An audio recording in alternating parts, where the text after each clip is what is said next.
unstoppable. We are not stopping, aiming at that chick with a bullseye on the target. It's been so many years, that's how bad we really want it. From the city to the garden, we all be blue and orange, and everybody's starving. Hell yeah, hungry for a ring. Got a team full of hungry hoopers all going in. We back. Oh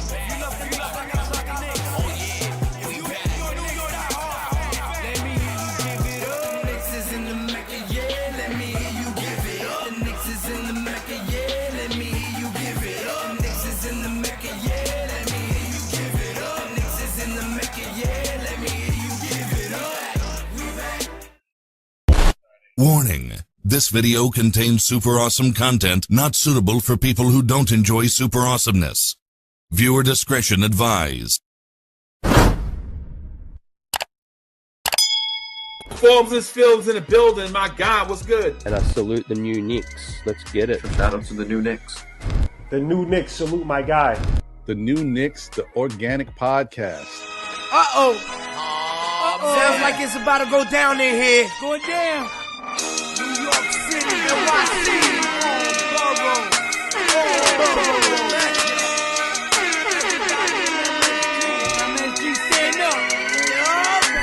Brooklyn, Staten, and the Bronx. Manhattan, Queens, what you want? We want the Knicks. We want the Knicks. We want the Knicks. We want the Knicks. Brooklyn, Staten, and the Bronx. Manhattan, Queens, what you want? We want the Knicks. We want the Knicks. We want the Knicks. We want the Knicks.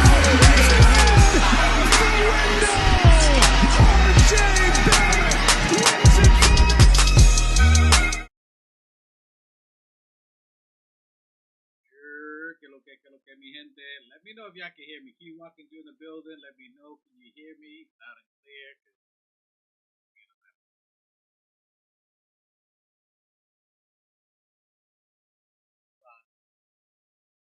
Check. Yeah, you good, bro? Oh. No, I don't hear you. I don't hear you in the show.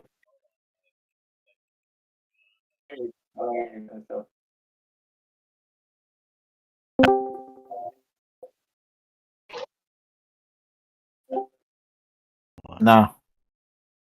Give me a that, oh man. We good? No. Nope. Nothing? Give me a lap. We good? Not care. Oh, wait. Right now you're All right, my bad. Hey, bringing it back. Que lo que, mi gente. What up? You know who it is. It's your boy, Ruel, a.k.a. Ruel. 1/4 of the Organic Fanatics. I'm back at it again. Listen, I'm ironing shit out, but I ain't good with an iron. I ain't no John Starks with this. I'm working it out, but we got it. Trying some other stuff, but anyway, back at it. We back at it again. Got the usual suspects in the building. Got my brother, the new Knicks. Que lo que. Yo. That's it. What's good? He come back to me again. All right. Well, anyway, okay. I was about to say that was a short intro there. 2 shots. What's good? Que lo que, manito? Brother from another mother, What's same Father of up? the Most High. What it is? What's up? What's up to the panel? What's up to the chat? Replay gang. You know the vibes. If you like the video, Let's get it popping. And back at it again. M Special in the building. Long time, brother. Different mother, same father, little blood in there. That's a sangre sin sangre. What up? Que lo que, freaking Rican? Yo, what's going on? What's up to the panel? What's up to the chat? What's going on? Happy Friday. Let's get it in. Yeah. I don't even know. Yeah, new Knicks, you back at it? Can you hear us? What's good? Yeah. What's poppin', everybody? Full brim salute. Welcome to the TOF show. Welcome back home. You could have been anywhere else in the world, but you're here with us. Out here rocking, vibing. You know how we do. Ready to go left, right, left, anywhere, just to get to the destination. You know what it is. I appreciate you guys. We have someone missing who said they was going to be on the show, but yeah. No, I didn't want to say anything, but you put him on blast. I'm always going to put my cousin on blast. I'm going to be on the show. You just tell me when. I'll be same time, same place. Mr. Invisible. He's always the first one to say, yeah. Oh, that shit, yo. Yo, always the first one in the chat. Yo, I'm there, bro. Count on me. God damn, boy. Lucky I ain't drowning. I got that life raft. I'll be right back. I can just hold on one second. Let me go get that life raft. I'll be right back, bro. Hey, salute to the chat, yo. We going left instantly. I had to do it. It ain't Saucy Sunday, but the way my microphone and my checking and savings is working out, it's not working out. So I needed a drink. Salute to Keith Watkins, greeting from the ATL. You heard? G-Man 78 shampoo. What's up, fellas? Que lo que? Volume is very low. I'm working on it, Keith. You got, maybe you can moderate my microphone, but Yeah. Forgive the technical difficulties. You know what I mean? My brother's, working his magic. Anyway, I don't know. There's not much magic, but my wand is broken. Apparently, that shit.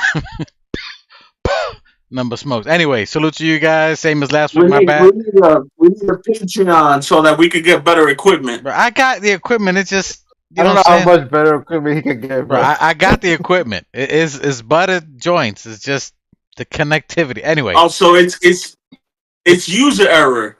Gotcha. Yeah, most likely. Oh, here the connection, the cord. Mira, the connect. We're watching the space shuttle launch. Look, the space shuttle's launching. Hey, salute to you guys. Appreciate it. Nostalgic Nick in the building. G-Man 78. You know what? Hey, left already. Daniel Berry Sports.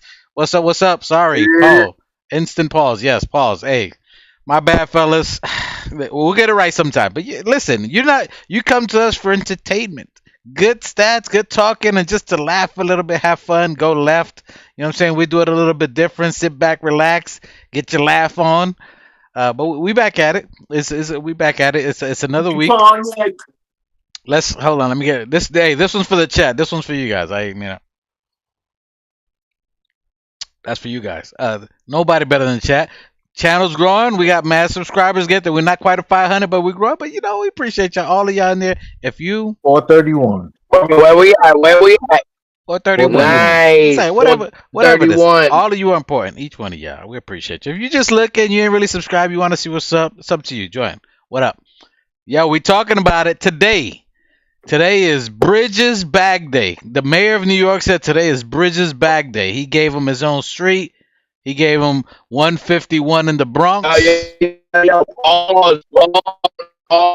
Nah, give him some shit in Brooklyn, bro. Fuck out of here. Bridges Bag Day, not Balls Day. I mean, I don't know what you're thinking. I said bags. Like he got the bag. He got the con. No. Oh, bag. I thought you said back. Oh, you said Bridges Bag Day.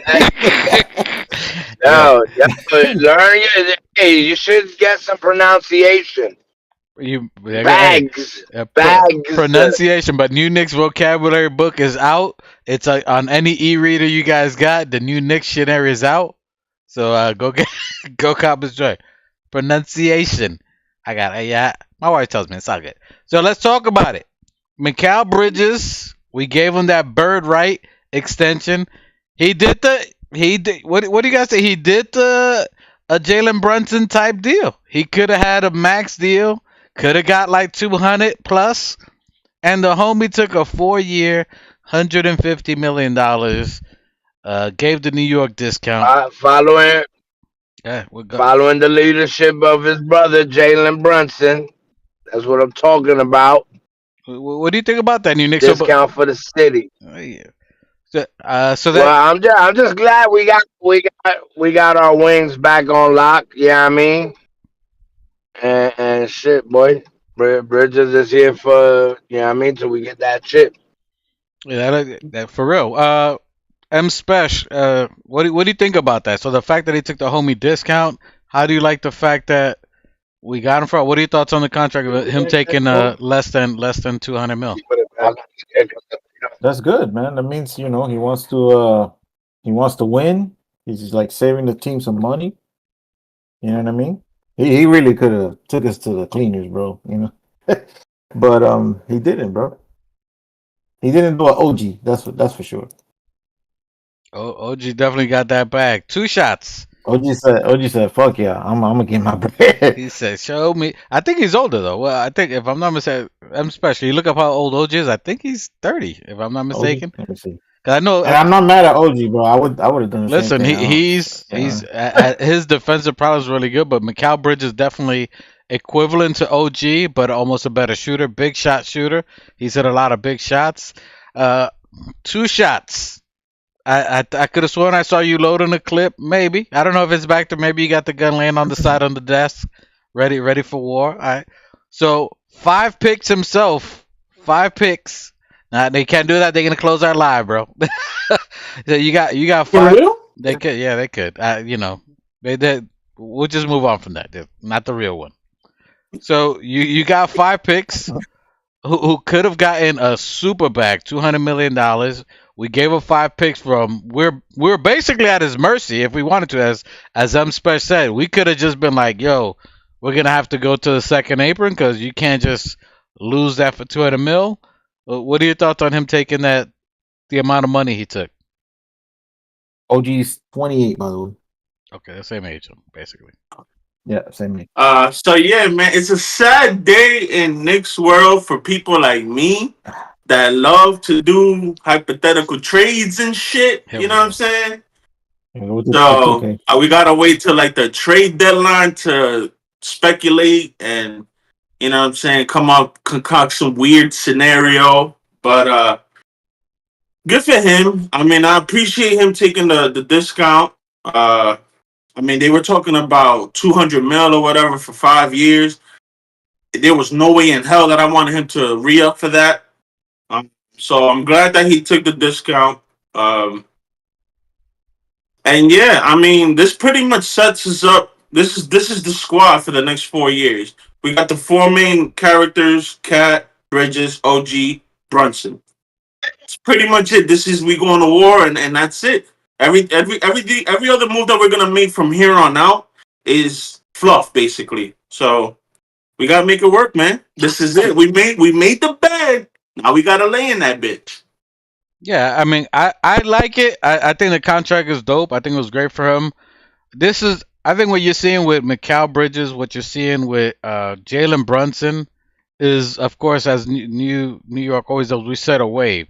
So it's a player option or team, right? So at this point, teams you just can't get to that second apron unless you're all in like they're doing right now. Unless you're okay, so you got these young boys, you got a plethora of picks, and you can do what you want. Not everybody's in that situation, but it lets players know like either you get the bag, or you're gonna be in a team. You're gonna be the richest dude that's never gonna do anything for your legacy. Basically, you'll be rich, but you're probably going to be in a bum team or you're not really going to do anything. So this is showing from Jalen Brunson's perspective that you can still get a very nice bag. Let's 150 million is no slouch. You know what I'm saying? You can get a very nice bag and you could be on a winning team and still doing great for your legacy. So that's a different thing that you're seeing, that you could be at a high level player unless you're a super elite talent like Cat and OG, even though they got the bigger. Cat is for sure someone that you're not going to find all the time. So he got that 250. You know what I mean? OG is a rare.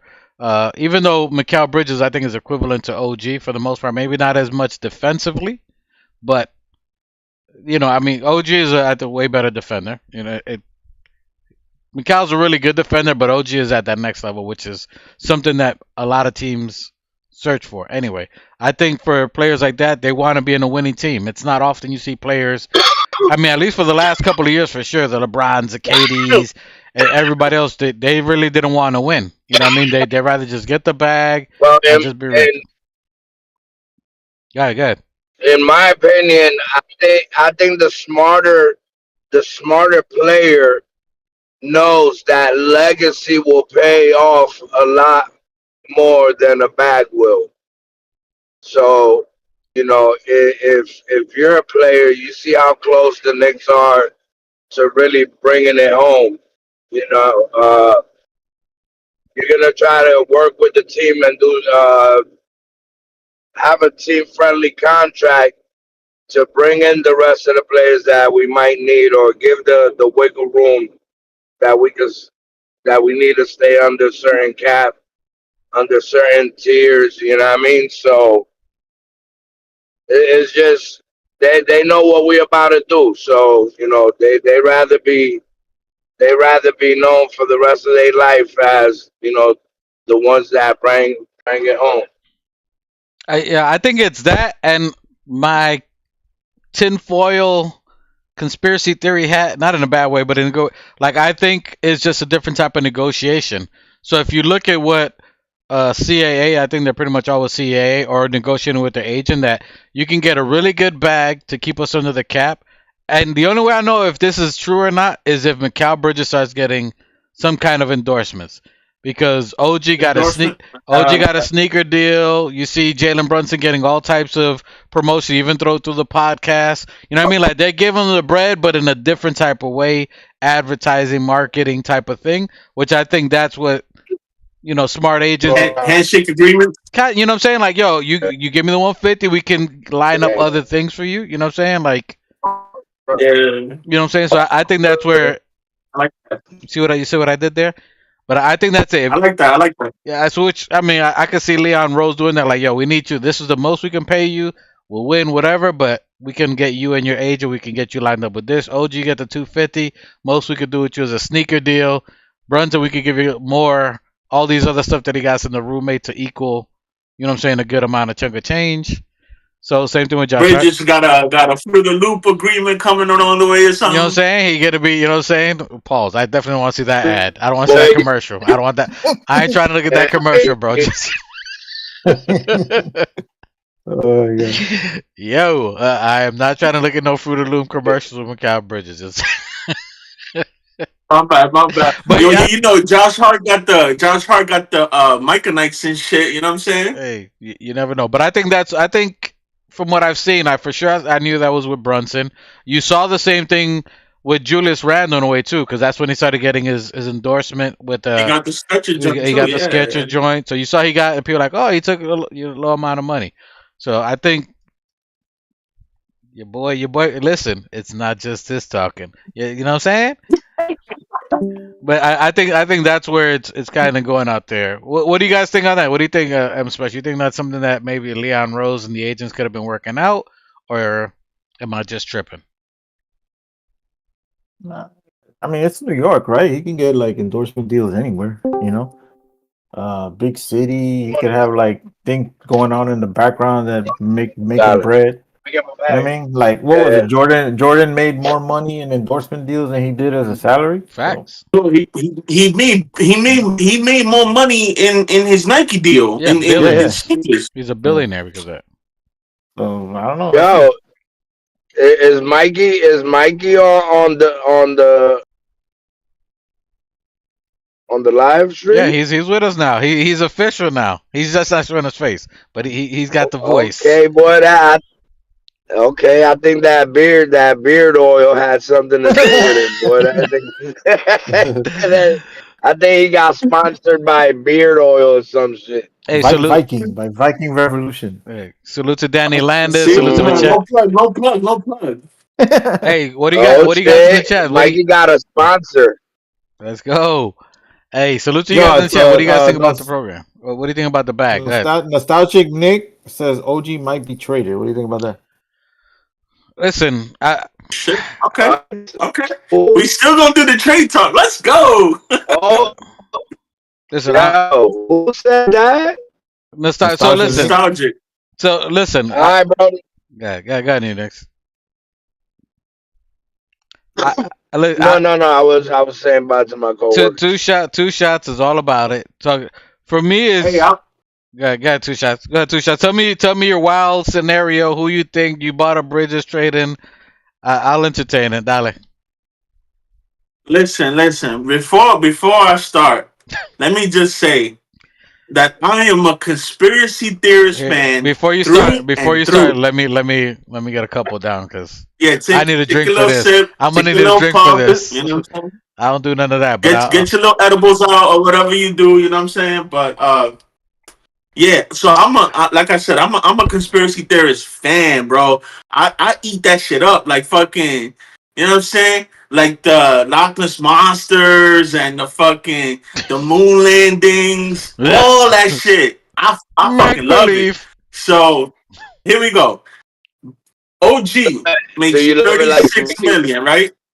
If you pair that with, say, Oh my Mitchell God! Here Robinson, we go. Oh, you here get we go with close the to 50, right? Maybe more. I don't know the numbers. I'm just spitballing That's here. literally 50 million. But if you take that, you could trade that shit for bro. If you Giannis. say, You could trade that shit for LeBron. You could trade that shit oh, for yeah, I insert gotta any go, bro. superstar. Yeah. All right, this is I'm where I for it. part ways. All right, good. Listen, I love it. I love it. I New love it. Knicks, I just had to let them say it because there's people out here thinking about it. Listen, if you know your team, Bro, I don't need to hear that Okay. nigga's name here, bro. all right, This listen, shit is ridiculous. listen, for you guys that hope and wish for anything else, I don't understand. If you seen what Leon Rose did, what all these players just did, you're looking at your team for the next minimum 4 years. Everybody you're seeing right now is the next 4 years. Unless something catastrophic or somebody fumbles or some insane type of deal comes along, it's just you're talking about fit. LeBum is not gonna fit. Giannis is already 30 plus with a bad back. Where's the fit? I don't see it happening. Could it? Maybe, but you're not gonna get what you're gonna get from Luka Doncic. For what? Anyway, listen. It's not gonna fit. You guys can dream all your scenarios. Minimum 2 years, unless something. Put your trade scenarios in the chat. I'm gonna rank them 1 to 5. Anyway, thank you, Keith Watkins, for the ambulance. I'm in desperate need of help. And yeah, nostalgic. You put it out there. Let me see who you think. Why OG? Who would he get traded for and why? Put it in the chat. I'll read it. But anyways, I definitely don't agree with it. I definitely think when you're looking at your team is right now. I love the fact that Mikalbridges took that bread. That also leaves room for anyone else. I think Cat got an extension in maybe another year or so. But you're looking at everybody locked in. The only other person that you're looking at is Mitchell. Do we keep Mitchell? Does he? He's the last one. He's the last one that needs an extension, which I think that was some of the room. See if you can get any. If does that leave enough room to maybe get another player, i.e., Shamit. Depending on what's out there. But I think everybody is looking at solidifying the team. Know that everybody's getting a good amount of money. That they're not hurting on anything. Yeah, everybody's getting a good bag. And then that they can just go out there and win. They don't got to worry about money. Just go out, compete, get in game shape. You're seeing Leon Rose knocking this out before training camp is even starting, which was a big concern. You're seeing everything quiet. You're hearing all this ruckus about Kuminga and Golden State and drama. You ain't hearing that with the Knicks. You ain't hearing that. You know what I'm saying? Everything's hush. We got everything locked down. The only thing is missing is coaching. But we can address that another time, unless y'all want to talk about it now. But I'm happy with what I'm looking at here. This team is going to be together. This is exciting for New York Knicks. This is something that you have. You saw we went to the ECF last year with the team we have. We just got capped for the first time. And now you locked all these players that took you to the ECF for the next 3-4 years. So that gives stability to the Knicks. It gives stability to Knicks fans. Even fans like Two Shots that's unstable right now, who's still wishing and dreaming about trade scenario. Even though they just gave you $1 million check, he's like, yo, but I know I was broke before I got this $1 million, but what I can do is I can flip this, right? We're like, bro, you just got $1 million. Hey, just be happy. It's from the Bronx, bro. I got that hustler's mentality, baby. You know what I'm saying? Listen, I understand the instability from him because he is from the Bronx and he's confused because he's a Mets fan. So I understand the mental confusion there. He's not from Queens and the Mets, so he's from the Bronx. Is it fair for me to say that I was born in Manhattan and I spent a couple years in Manhattan before I grew up in the Bronx? That's still not Queens, though. Does that change anything? That's still not Queens because Queens is where the Mets is. But But that's Manhattan, though. It's not the Bronx. Listen, I was born in Manhattan too. Manhattan, la 109. I'm saying, Mi gente de la 110. all the world, baby. That's where I was born. And yet you still chose the Mets. See, there's Well, something there. what hospital what hospital you was born? Here we go. We're gonna look at birth records now. Harlem Hospital. What you mean?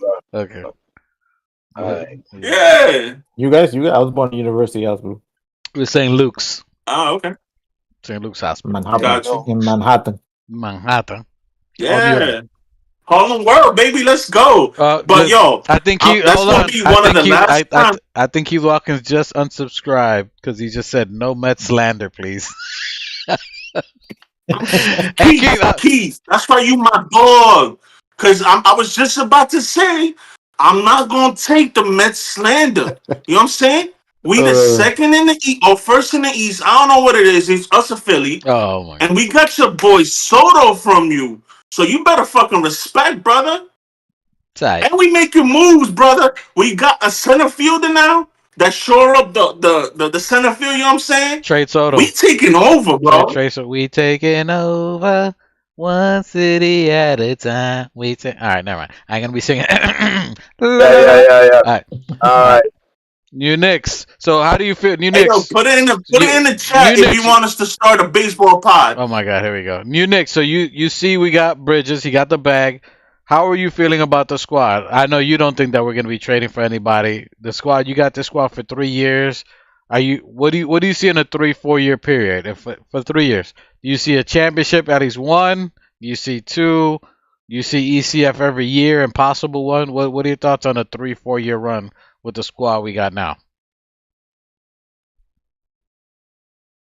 I mean, knowing the history of what happened last year, coming into this year, it can't be more.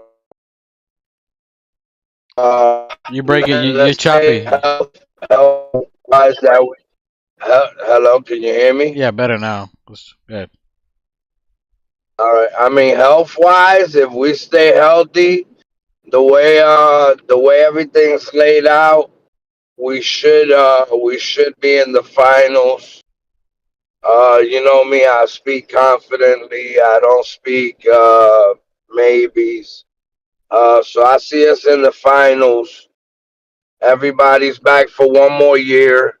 Everybody should know each other a lot better. It should be a lot less discrepancies. Hopefully, Brunson got in his, assist mo bag, and yeah, I think we could win. I think we could win the next year. It's not out the question that we could win the next year, and then the following year. I don't want to say that I'm exaggerating, but I can see us winning three chips back to back to back. Dynasty. Okay.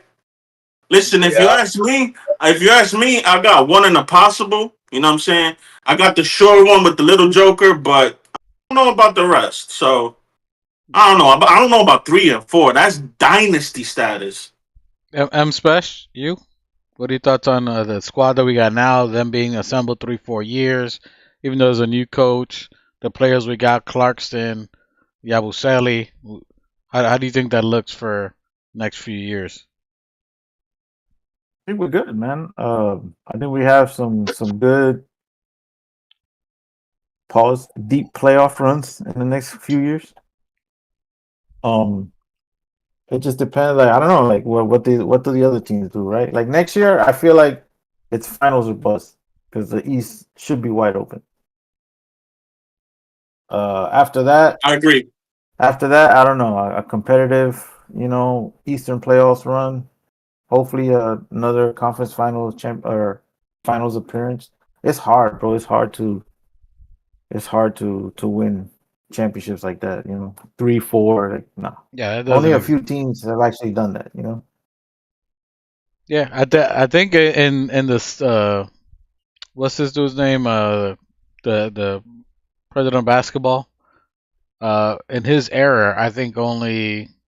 Say again. Or Silver. No, Yeah, Stern is Silver. Adam Silver. Lakers was the last.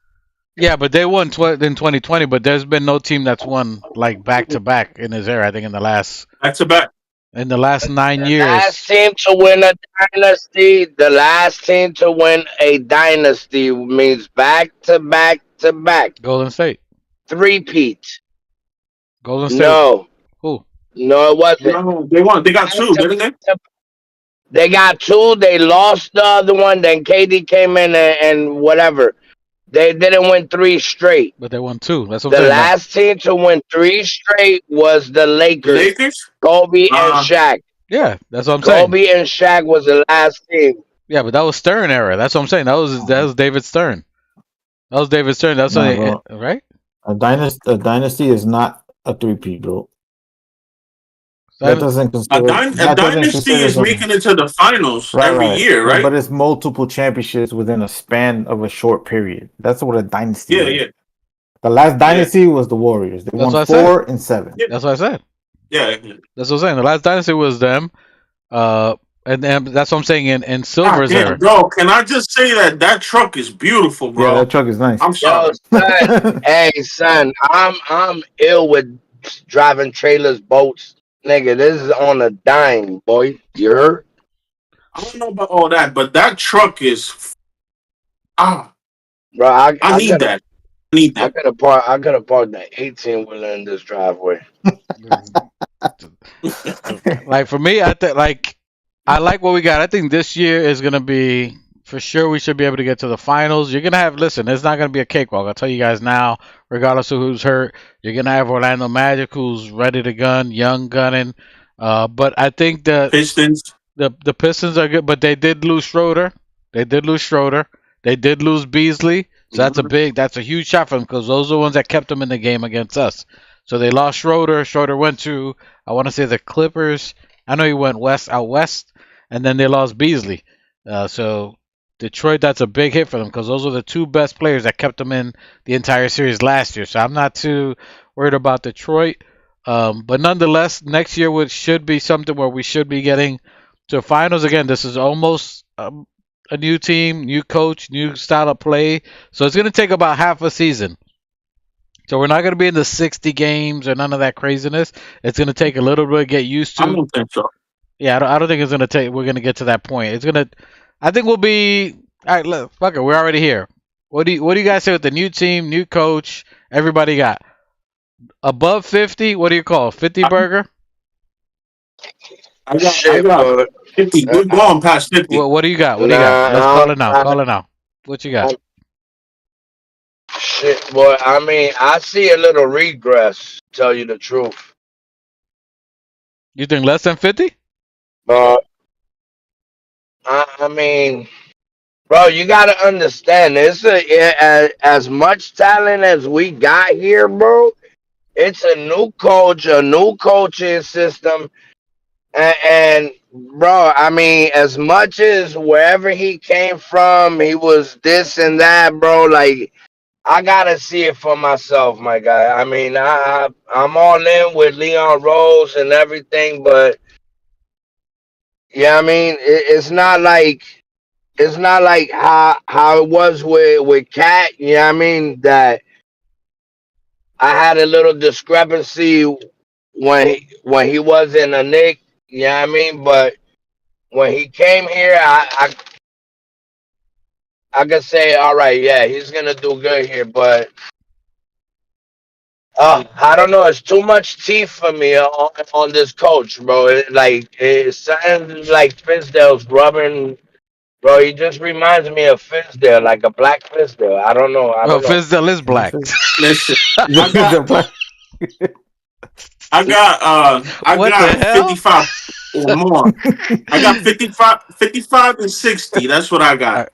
Somewhere in there. That's a big gap. Look, listen, if you well, yeah, I mean, give or take, because injuries, player rest or whatnot, you never really know.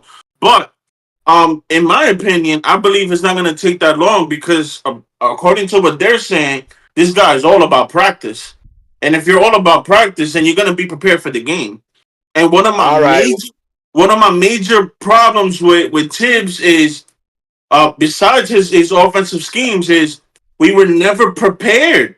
Like to inbound the ball from a timeout, it was a struggle Come for us. So on, bro. if you Stop it. practicing these shits, you doing the 5 second drills, you doing the, you know what I'm saying, 2-on-3s, the 3-on-3s. You're getting up and down the court. You're seeing where people like the ball, where they perform best. I mean, this according to what they're saying, this guy's gonna have us prepared. And we got the kind of players that listen and actually implement what they're being told. Like we got cerebral players. We got players that know the game. It's basically what I'm trying to say, and they're coachable. So it's like if you take all of that into account, we should be 55 plus, maybe even 60. I mean, that's just me. That's what I'm saying. Okay. I'm bullish on this team because I wasn't bullish before because of tips, but now that we got another coach, I'm pretty sure we're gonna do better. Let me read the Bro, chat. listen to me. Got it, Knicks. I'm just saying, like, my bad, chat, is that I be forgetting shit. But to me, listen, Jalen Brunson's a carbon copy of Fizdale. So is Rick Brunson. So is the organization. You feel what I'm saying? They all have that. So I'm thinking as soon as this goofy shit or something where it just doesn't align with their kind of mentality, the new boys will work for a little while, but if he just You're covering your mic. You're covering your mic, I think. yeah. If he just has that consistency of I don't know. I want to be open-minded, bro. I just see LeBron's face every time I see this guy. Well, Keith Watkins agrees with 2 shots. He's saying 55 plus. He's saying 3 and 4 years, 4 and 8. That's a good for dynasty though. Record wise, the 3 and 4 upcoming years, that's crazy. Keith Watkins also says record wise, this upcoming season will be the best since the early 90s. Watch. Spesh, what are your thoughts on more than 50, less than 50, and why? Say around the same, 50, 52 maybe. There'll be a little adjustment period, implementing the new offense or whatever. But Keith is right, bro. There's a lot of weak teams in the East now, bro. We should run through the East. Like this, with the East should be no. I don't care who Atlanta got. I don't care. The dice roll in the middle of the Madison Square Garden. Nah, they're not doing nothing to us this year. That's another thing I forgot to mention, bro. Like every powerhouse in the East last year, done, bro. Done. Tyrese is done. Tatum is done. They're not even playing next year. Celtics is washed. Pacers is washed. The only team that I'm really worried about, and I'm not even worried about, is the Cavs because they coming back full throttle. Like they got their whole squad still.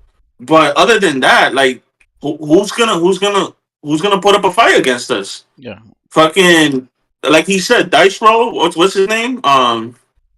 Don't even say his name. I don't even want to hear I forgot his name. Dice Roll. Fuck Trey you think he's Young. gonna be? Yeah, there you go. Trey Young. You think he's gonna be putting up, LeBron type numbers against us? Come on, bro. Nah, I agree. I'm in the 53 mark around there, and that's only because the beginning. And I believe it could be more. And I do agree with you and Keith. It can be. It depends on how quick we pick up his offense and the team unity gelling. The big difference for us, besides the team being the East being weaker, you also have let's not sleep on the players that we got. Jordan Clarkson can be a killer. He's very aggressive. He got the moxie of Dante DiVincenzo. He's got that swagger of it too. He doesn't take shit lightly either. So this team of people trying to punk you, he's gonna be the first one. He is Filipino. Filipinos, they're ready to scrap at all times. Listen, the Filipinos are ready to scrap at any given time. They're like, yo, you want to fight? They say less. I'm in chancletas right now. Let's do this. They're ready to go. Hey, they're ready. So That's his fucking chancleta, bro. hey, What the fuck? have you seen Filipinos? Listen, I've never seen anybody. They go shopping, motorcycle riding. They'll flip them bitches off, bro, and fight you barefoot, Yo, son. they can throw it in the air, catch it, and give you 2-piece at the same time. Yo, you gonna catch it from a Filipino one of these days, bro. My wife's Filipino. He's married to her. I'm married to Filipino, but I know como está ka na.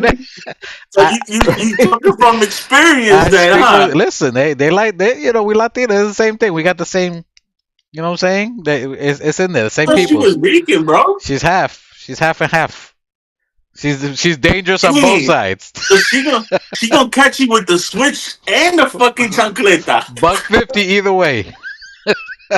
I'm getting a $150 either cheek. You sleeping like this. You sleeping like this. You don't see the bags in my eyes? I don't sleep, bro. These bags is because that boy sleeps with both eyes open. Fuck that one eye shit.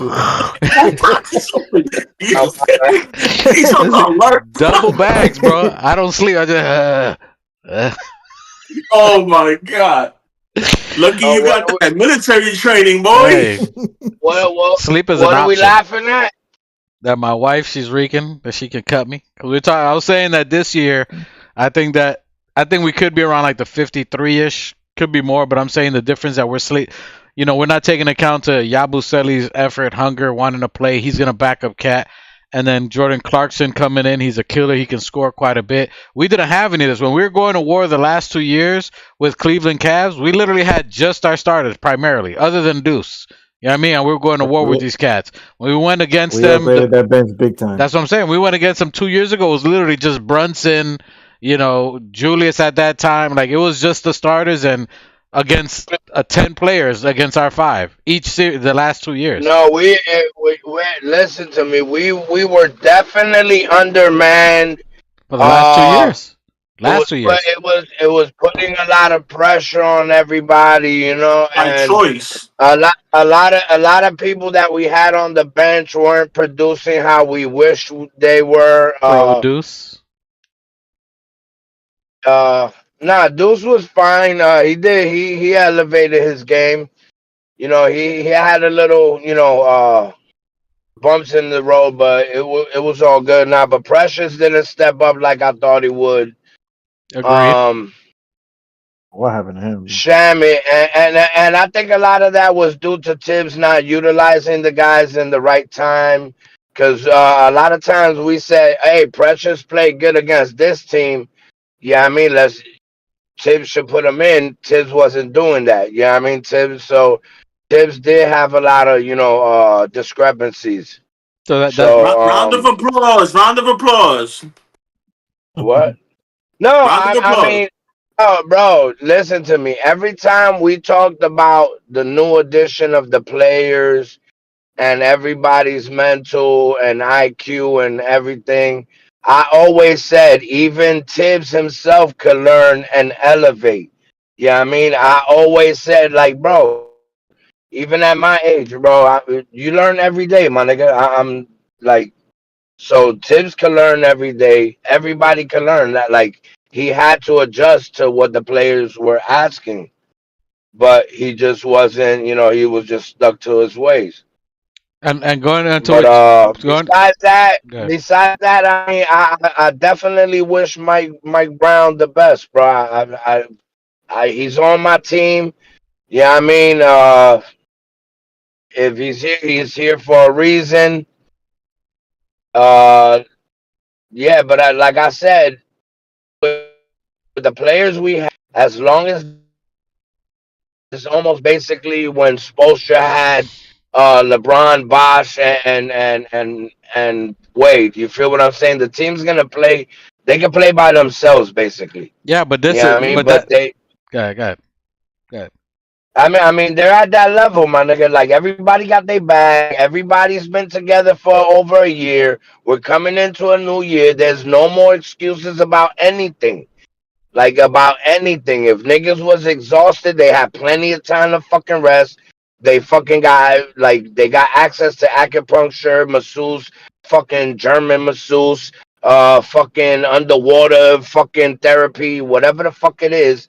They ice buckets. Yeah, I mean, they got all that kind of shit. Yeah, it is not even that. So, And that's what I'm saying. Even with we got a sighting. I'm not. oh, Hold up. oh, Hold up. swing, swing, Hey. swing, swing. Hey, we should have the Wu-Tang sword effect. We should have the Wu-Tang sword effects when swing, swing. Okay, listen. Come Oh, on. on, Cap? yo. What's going on, brother? Hold on. Before we continue, did you update the intro? No. No, that you hasn't said. We already had that conversation. I already said once we get the first game going, so I can have everybody in jerseys, so I can have some footage And to hey, run we can with. talk about this in the chat. Can we just let Michelle? We can talk all this about in the chat. We live, guys. I don't know if I did my homework. I don't know if you guys know, but we're Machete, live. We're live, and other Here we people. go. hey, Here we go, Keith. 3, 2, Machete, 1. Left Machete, again. what's poppin', Brody? What's going on, guys? How's it going? Already going left. I haven't been on here like 5 seconds. This is like the What's third up? Yo, segment. introduce yourself, salute to the chat and all that. Yeah, what's up, everybody? How's it going, man? What's up, Knicks fans? What's going on? Organic Knicks fanatics, people, what's going on, peeps? We're gonna talk about our signing or what? Yeah, what's up? You guys were talking about precious earlier. We need the que lo que. I need my 110, What's bro. up, bro? Okay. All right, Machete. What did you hear? What are your thoughts? Because if you want to join in, or I can ask you the question. But sounds like you were listening to some and you want to give your feedback on. Do you know what we're talking about, or you want me to cue you in? Yeah, you would cue me. All right. So I only caught a little bit. Before we go anything, your thoughts on Mikalbridges getting the 150? Do you think it was a discount? What do you think about him taking 150, trying to help the team? That shows that he wants to be a winner and get a bag, or do you think he should have got the bag? What are your thoughts on that first? No, he's gonna do the same thing. Look, I already said, we called it last episode, that I wanted the whole gang back. It's great he took a discount. It helps us out to maybe later on re-sign Mitch, or because this affects what we might do with Mitch Rob. But him taking a discount, I knew he would. I felt like he would do the same thing that Jalen Brunson did. It's great that he did. It helps the Knicks out, so that it keeps us under the second apron, and hopefully this will help with us maybe extending Mitch Rob, who's next, because we have our three players. Basically, we have Jalen Brunson, we got OG, and we got Bridges. Cat too. Cat's So still we at got, least 2 years. Cat's under Yeah. contract. He extended? He got extended before we got him. Okay, Yeah. I mean, but we still got to pay him his $50 million this year. Yeah, but that's already factored though. That's factored in already. He's still on the squad, bro. He's still on the squad. He's and on he's the under squad. contract. I'm saying, but the ones that we extended, he's good for the next 2 years. I think we got him right under his current contract, if I'm not mistaken. Mm-hmm. What I'm saying is that for the next 4 years, we got OG, we got JB, and we got Mikalbridges signed on, which is great. And all his discount helps. If we looking for, we got Cap for the next 2 years at least. We're paying him $50 million this year, and then 60-something million the next year, the Knicks. But my point is that with Mikalbridges signing on, taking a discount helps us forward, looking forward when it comes to Mitch Rob. So this is great. We got our core. We're going all the way. We're going all the way with our squad, like I said. Yeah. Okay, and then what are your thoughts on how far the Knicks? So we were in between that conversation. We're talking about how far do you think we can go? Obviously, we're not forecasting, we're not predicting, but just the fact that on the squad that we have, how the East is, do you think north of a 50 or? I don't like predictions. I know you don't. That's I don't like predictions. I don't like to jinx my team or anything like that. Yes. But I think that I'm hoping that we'll go far. We'll do the same thing. I was hoping, as far as the coaching is concerned, okay, you brought in these guys. We had this discussion the last time, and you were right, apparently. So he started fresh. He's starting with the majority of his crew, his coaching staff, and we got our squad. And I look for us to go forward very far this year, deep with our squad. We got our basic guys. We got our most important, valuable players. We got Mikalbridges signed on. We got JB. We got OG. Hopefully we could extend Mitch Rob, do something good for them, and that'll help us just go further. I hope that we go deep into the playoffs this year. or next year, this next season. And then before you go in that, salute to the chat again. Keith Watkins said he's also, so we were talking about before, which I'll cue you in a second, but as far as why we think, as you said, we may go farther than we hope, we'd like to, because of the players that we added on. Jordan Clarkson, who was recently the 6th Man of the Year player, Yabusele, so that's something that we'll talk and elaborate a little bit. And salute to still Knicks fans. So salute to Ron and John. Salute to Ron out there. Appreciate you guys. He's giving us a shout out in the chat. Salute to you. Appreciate you, sir. Okay. Salute to Just Knicks in the building. Finals or bust? He's saying finals or bust. This year for sure. I can definitely see it. Depleted East as far as the final. I think that should be obvious. That's why we went for Brown. With the players we have now, I think it's huge addition with you're talking about the Filipino assassin, Yabusele. But the reason I was saying around the 53, not so high, only because I want to see, and it's going to be interesting to see how Mike Brown includes the youngsters. So we've been calling for that for years before Thibodeau. How does he bring it in? How does that look in a rotation? Who does he bring in? Who does he have confidence in right away? Do you see Pat Comdadier, who's a tall future of Knicks? Do you get him involved? Is it 2 or 3 minutes? How does that second lineup look? I think that helps Deuce as well. So Deuce is trying to do pro Deuce, as we said earlier, which I'm not sure. I think it was Michael Drake who said that before. But basically, you have Deuce trying to do more than what he was ready at the time, trying to score, trying to defend the best players. I think that's going to be a lot off his back now that you got Yabusele, who's going to back up Cat. You got Jordan Clarkson. He's going to be playing with Josh Hart more than likely in the second unit. I'm pretty sure you're going to have Mitchell Robinson starting, in my opinion. I think that's got to be the best lineup overall. But I think with that, how they mix the players and how the youngins come along will determine how far we go now and how it looks towards the next year between now and the trade deadline. Yep. So I think that's what it's going to be interesting. But I definitely like the squad we got. Yeah. Michelle, I was telling you, like I was saying earlier, I think Jordan Clarkson has that Dante DiVincenzo-esque of he don't take no shorts. He's a fighter. He's scrappy. You know what I mean? You've seen a couple of video clips of him ready to throw hands and throw bows. He's a killer. Not only can he score, but I don't think he's going to let stuff slide. Especially with New York, when he hits a big bucket or something big that you got all of New York, he's that type of player that feeds off that energy. What are your thoughts on the additions? Hey, I wanted to say, first of all, shouts out to our Filipino nation in New York City.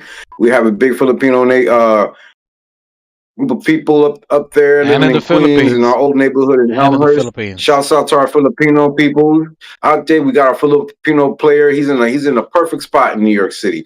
Mike Brown has been given a great squad. Let's see what he can do. I think he's got a better offense. He's just as good at Thibs. Hopefully he'll be able to collaborate. I know he'll be collaborating better with the front office than Thibs did. So we're gonna go further, I hope, than what Thibs did. Thibs built the culture. He got us what we are right now, at least to the Eastern Conference Finals. Unfortunately, he wasn't able to take us all the way because he wasn't collaborating and listening and using the rest of his bench. Hopefully, Mike Brown will be able to do that. He's got a full bench with a full front court. I mean, we still got some guys to sign on. I don't think we got all 15 players yet, if I'm not mistaken. But like you said, the only thing I'm worried about is just the youth coming in and developing in the league now that they're in. And but I ain't worried about our veterans. We've got the majority of our players locked in, and we got some good players. Mike Brown's got some good players that he can go forward with, and I know we're gonna go further. Yeah, I like it, man. I like us. I see us up there. It's just how.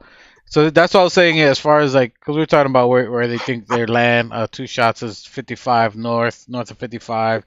So is Keith Watkins. Me and M Special are on the 2. And again, we're not jinxing or predicting. We're just thinking overall with the new coach, new system, new players, how they're going to do. So I'm interested to see that. I really want to see the bench unit. If Mitchell Robinson starts, I'm pretty sure. All right, let's go on that. Do you guys think that Mitchell Robinson starts? You think he is the starting 5 and Josh loses his seat?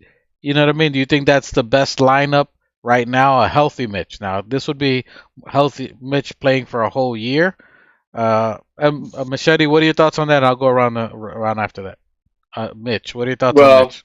we we know what happens when Mitch plays a full season. He usually doesn't finish the full season. It was we called it last year when we said it would be great if he came in like around. I mean, a starter. We'll use him like maybe in January, the second half of the season. Um, I would I would like to experiment with him in the beginning to see what how he holds up. You know what Mitch's got. He did really great in the playoffs, and he deserves that. He deserves to start. I don't know how he feels about not starting. Or him coming off the bench. If it makes him more durable, how he feels about that. But he deserves to start. He had a great playoff run. He had 2 years where he had great playoffs run. The year before, he got knocked out in Philadelphia because of Embiid. So it's really not his fault that he got injured. It wasn't like he did something and injured himself. He was injured by another player. So I'm not gonna be too hard on him about that. I think he should start. But I'm also feel like maybe use him towards the end sparingly. He could start, but play him 25 minutes. Not a full 48 minutes. Sparingly, because we got Huck, and you also want to get the guys that we have behind him to also get some playing time. We got other fives in there that we can mix in. We got enough players that we don't have to play everybody full minutes. We got a full bench. We got our core, and we're good to go. Okay. I still say Mitch should start, but sparingly. Two shots. You've been calling for Mitch to start since last year. Once we got Cat, you've been calling saying that Mike Malone showed us the formula with Rudy Gobert, that that's the way we should be going. What are your thoughts on Mitch? Do you think he should start? Josh to the bench? What are your thoughts on what do you think the starting five would be? Yeah, I mean, 100%, man. I agree with Machetazo. In my humble opinion, you slot Mitch in, put Josh on the bench, and then that puts everybody back in their natural positions. And I've been saying it basically all year that the Timberwolves showed the blueprint, and you just said with Gobert. You feel me? So, in my opinion, what we should also do is take a page out of the Thunder's playbook when it comes to Mitch. What they did with their guy Chet. You feel me? Have him play 20 minutes a game. Cap him at 20 minutes a game. You have him the entire year. You build that camaraderie. You build that chemistry. You build that all year. Have him play 20 minutes as a starter. I don't know how he wants to manage it. He could do 10 minutes in the first half, 10 minutes in the second half, whatever. That's up to him to decide. But 20 minutes a game each for the year. And then in the playoffs, maybe you could bump him up to 25, maybe 30 sometimes. You got to manage him because, he's injury prone. I mean, it is what it is. And I love Mitch. I want him to be healthy. I want him to be a contributing piece because he can be. I mean, he dominates. When he plays, he dominates. So I want him. I need him next to Cat. I want him to start, but manage him 20 minutes, 25 minutes. Keep him in that range throughout the entire year. And then in the playoffs, you can unleash the beast and have him play whatever, you need him to. All right, I appreciate that. Keith Watkins says a healthy Mitch is a top 10 center, in my opinion, definitely a starter. M. I Spesh, agree. your thoughts on Mitch? Who should the starting five be? We already know we got the other players locked down. OG, Mikalbridges got his bread. Jalen Brunson got his bread. Karl Anthony Towns, is he still the center to you, the stretch five, or do you think Mitch starts, or what does the starting lineup look like to you? Starting five should be Mitch, Cat, OG, Bridges, and Brunson. That's it. Simple. I don't think anybody else should crack. Josh is a six man. He's not a starting. Like, he started for us a lot because of out of necessity. You know what I'm saying? Like, because people were hurt, and I don't know. Tibbs trusted him. We didn't have anybody else that could rebound, so that's why he was starting. But he's not really a starter. I don't even think he started in college. So he he should be coming off the bench and bring that energy. With Deuce and Clarkson. Is that how you say his name? Clarkson? Yep, Jordan Clarkson. Yep. Yeah. You know what I mean? And then, to play him, he averages like in 1920, he averaged 23 minutes a game. In 2021, 27. 21, 22, 25. Who's this, Last year, Hart? 26. No, this is Robinson. So Okay. anything between that, 23 to 27 minute range, and we got people behind him that can come in and play. We got the new center. I can't say his name, but I always forget how to say his name. Yabu? Yeah, Yabusele. Is that how you say it? Yeah. Yeah. Are you talking about Hook Porty? Hook Porty. Hopefully, You got Hook? Still? Yeah. I think Yabusele will start or play more than Hook Porty, in my opinion. Yeah, he's gonna be back in cat. You know what? That's a good point. Oh, he's gonna be back in cat? Yeah. I thought he was playing center. He's playing 4. He's He's back. playing No, he 4. could. He Okay. could play. He could play. But he could play the 5. He could, but you're not. play the 4, His he could play the ideal is 5. 4. His ideal is 5. They played him. He's a small ball They 5. played him a 5 in France because they were running and they didn't have anybody that big that can position. So he's really a 4. I thought he was. I thought he was back. I thought he was backing up this guy in Philly, the center. They did because they literally had no one else. Drummond was too fat and slow, and so they were trying to. So he was their Josh Hart. He was their Josh Hart, basically. Exactly right. Well said. So so that should be our starting 5 right there, man. Okay, I like that. New Knicks, your thoughts? Hey, Mitch. can I say something? Hold on, New Knicks. Go ahead. No, go ahead, Phil. He's trying to make food anyway, so I don't even hear him. He's trying to make food, so go ahead, man. Sorry, guys. I was gonna say, I just want to say Yabusele, right? So Yabusele, he's what, 6'9"? He's listed at 6'9". He's gonna play the 4 and the 5. But Mike made a good point. If he plays the 5 ahead of Huck, I'm just gonna say, because I can't really pronounce his name, Huck Porty. But Huck Porty's a little taller, I think. He's 7 feet. So he's more built like a 5. Yeah, he's taller than Yabusele. Yeah, he's 7 feet. But he did really make a point because he also played center. So then we're good at the 5. We're good at the 5. We got Mitch, we got Huck Porty, and we got Yabusele can play the 5. But he's more likely to play the 4. We got him as a 4 to back up Cat. And we got Huck to back up Mitch Robb. And even in certain situations, you could put Cat back at the 5. You know what I'm saying? Yeah, I mean, there's different ways. Exactly. I mean, ideally, he's starting. We got like 4 or 5. We got like 4 or 5s. We got Mitch, we got Huck, we got Yabusele, and we got Cat. If we need them to play the 5, all right. 2 of them are starters, but we got 2 great backups. We either got Cat or we got Yabusele to play the 5. But there are big 4s right now. And so, we got like what, 4 or 5s, I said? We got Mitch Robb, Huck, Yabusele, and Cat if we need them. So we're good at the 5. So once again, they come through like they did last year when they signed, when we had Hartenstein and they signed Mitch Robb and Sims last year when we had our centers covered, but we lost Huck Porty. I'm talking about 2 years ago. Mm-hmm. When we lost Hartenstein. But so we did the same thing this year where we replaced. We're covered at the 5. We're covered at the bigs, the 4 and the 5s, which is really important. I think we're covered. We have great players on all our spots. The starters and the guys coming off the bench. Hey, salute so let's see what magic Mike Brown can work with. And salute to, before I get to New Knicks, still Knicks fan, salute to Ron. Ron says, hopefully in case of injury, they will have Najee in the G League as another center. I agree with that. So you're going to have Najee start developing. Yeah, so Najee is someone who we brought over who came from the Europe. He stuttered a little bit in the summer league, but I think as Ron was saying, as he's going to be getting those reps in the early parts of the season, where he's going to be getting reps, he's going to be practicing more with the team. He's going to get more familiar.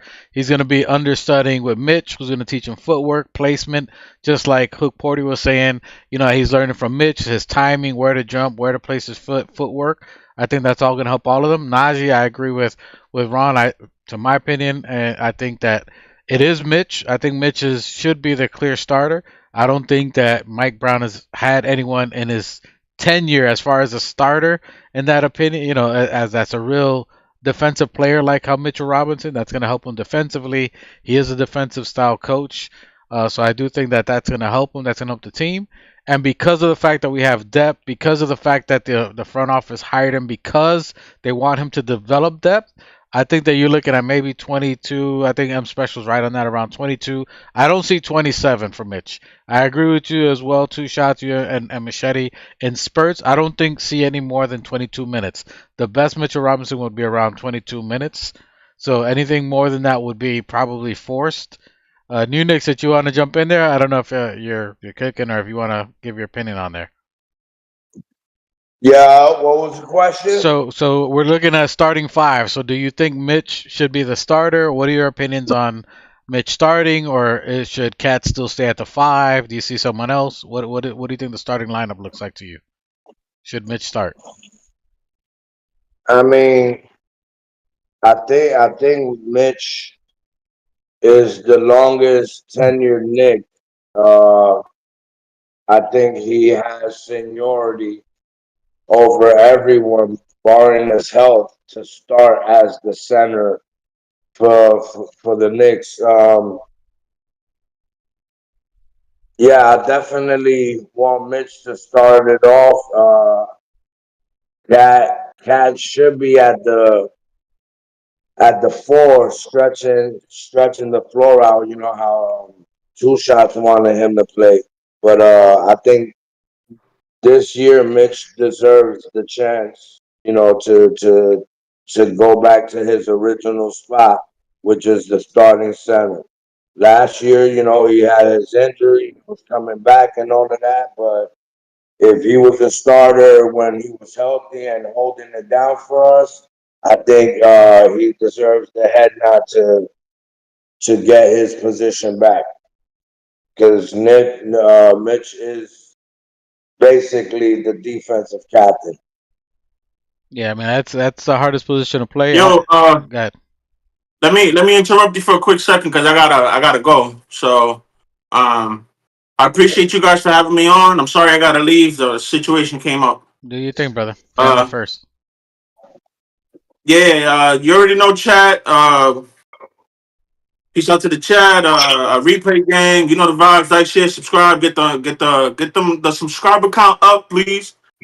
500 before the start of the season. Let's go. Appreciate you, my brother. Shots, appreciate pulling up, Brody. Absolutely. I appreciate you guys. Do you think, my guy? Right. Yeah, so I agree with what you guys are saying. I think it has to be Mitch. I do agree with my brother. He's earned it. This has got to be a show and prove year. Yeah, injury and things were happening. We believed in him last year. We took our time with him, rehabilitating him, let him come back healthy. You saw he was getting in rhythm as he, get towards the playoffs last year. He was looking really good. He started earning. You saw the reason why we held him, and then he started dominating towards the end.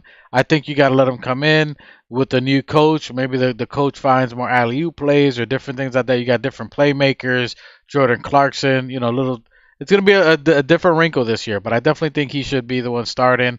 No more than 22 minutes at best. Hook Porty played really good. You could probably play Hook Porty 10 to 12 minutes. In either Najee or different rotations. Maybe some of the rookies, depending how it goes at that point. So I definitely think he should be the starter. I think that's going to help. Our bench is going to be the surprise next year because we had one of the worst benches in the league, to the point that you're going to have, Jordan Clarkson, Deuce McBride, Josh Hart, Yabusele. You're going to have Hook Porty, whether it's Shamit or whoever our other veteran is. That's a very, very deep bench.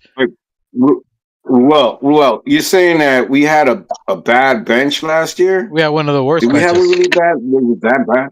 Because Had a well, terrible bench. one thing You're because telling me uh, you, I'm asking because you're telling me that we had one of the worst rated benches last year, and we still got to the Eastern Conference Final yeah, with Thibs we were actually the last. I think we were the worst bench in the league.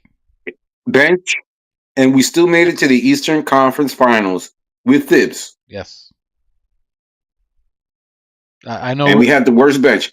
So Yeah, but now a lot our of it, bench is better. a lot of it. See that a lot of it came from Jalen Brunson putting everything on his shoulder. Yeah, I mean, Cat came in. Everybody did their shit. Yeah, I mean, but Jalen Brunson was the engine of the team to get us over the top because Tibbs wasn't running plays for Cat to utilize him as he was intended to be utilized. Yeah, I mean, he was posting up, clogging up the paint. Him being in the middle, posting up. Jalen Brunson needs space. OG needs space. Yeah, I mean, so it just wasn't working as it should have been. Now, what I want to talk, But what I'm about saying some. is that go ahead, bro. No. Go ahead. It's not a problem. Go ahead. Finish your thought. No, I'm just saying that if we made it to the Eastern Conference Finals with a worse bench than we have now under Thibs, That's who wasn't collaborating, yeah.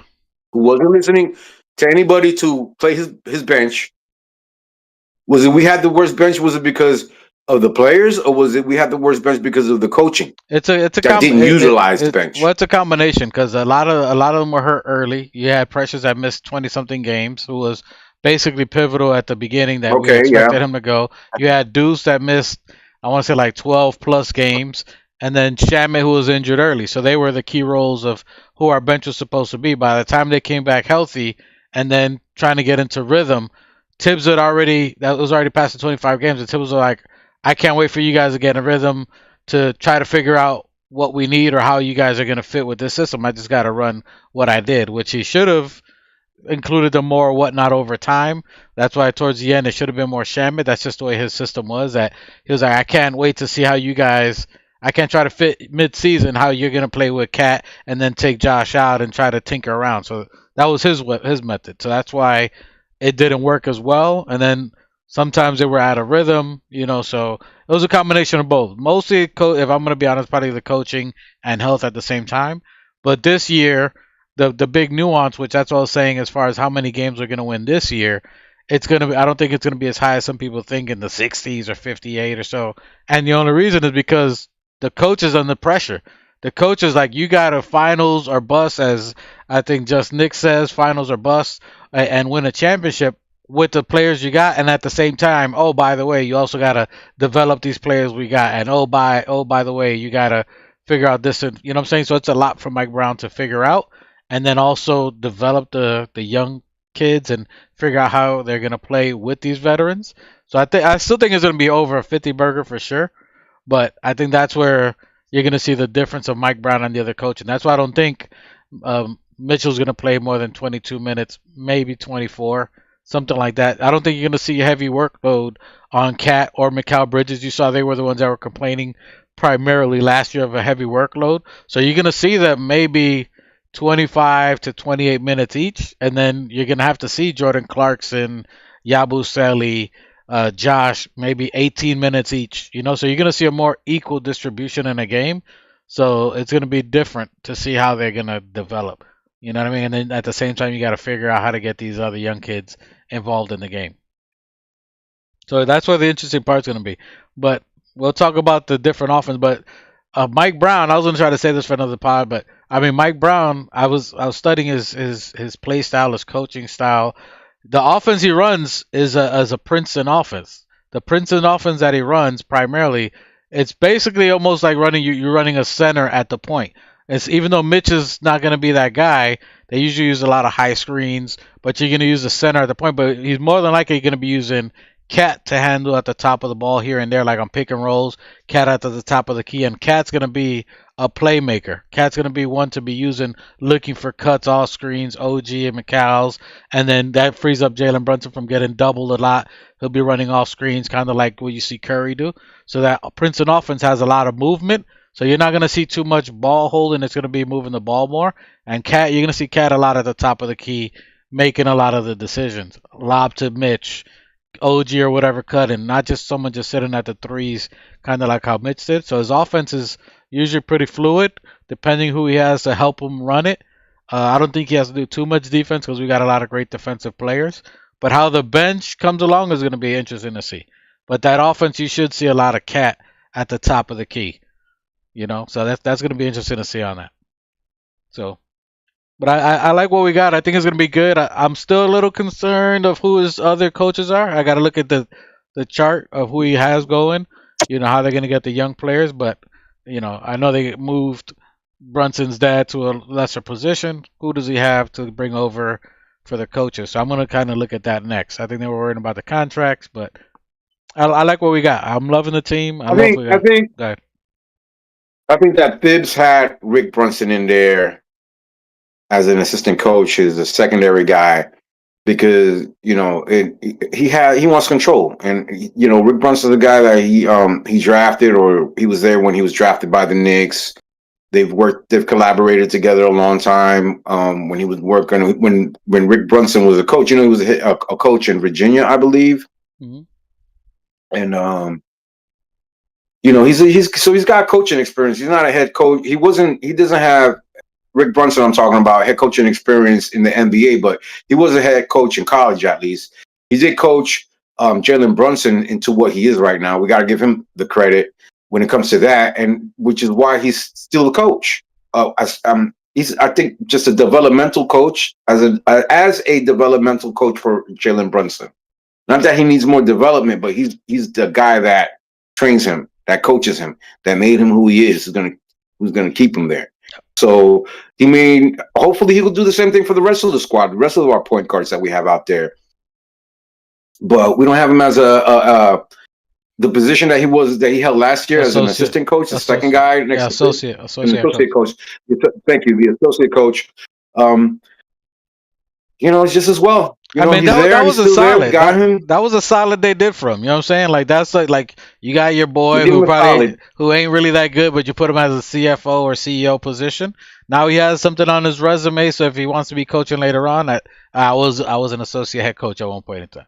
That's just it. But each coach. I'm not. Go ahead. I'm sorry, bro. I'm gonna cut you off. I'm not here to say like that Rick Brunson's the greatest coach, but look his prodigy. Look what his son is. And he would make a good assistant coach regardless in any position. He has experience. He's got good coaching. He's played in the game. He's played in the NBA. And he knows what he's doing. Look what he did with our point guard, our captain. He's a great leader. He's a great player. He's not even the most athletic guy, but he's a superstar. He's a star. He's an all-star right now. 2 years all-star. Look what he does in the playoffs. So if he could do that for Jalen Brunson, he could do that for the rest of the squad. Yeah, but my thing with the coaching is you're looking at, he had Jordi Fernandez, he had Pablo Prigioni, some of the coaches that he has. So I want to see who maybe prize loose, but they were really good X's and O coaches. And the reason why it's a little disappointing that they're not here is because those are the ones that you want to develop these players, to teach them, these young players that you're supposed to be developing and getting into rotations, is for them to learn the game and to learn it on the fly. So these were great coaches to do it. So that's why I'm interested to see of who does he get as an associate, who does he get as a trainer right now, because you got some other players which are good, but Tibbs' staff, we don't know it. Maybe they're really good X's and O's, but it hasn't been known to getting young talent to develop like OKC. Like OKC, all the young players are balling. And the West Coast, even in Memphis, a lot of the young players were playing. You know what I mean? So we don't know how that plays out. Even the teams he was in Golden State. Golden State had a lot of great starting 5 and top 7 players, but they weren't really known for letting the other guys fully develop unless their skill showed out. So that's what I'm looking at for the next part of how do we get the young kids involved. That's all I'm looking at there. So do you guys the NBA. Go ahead.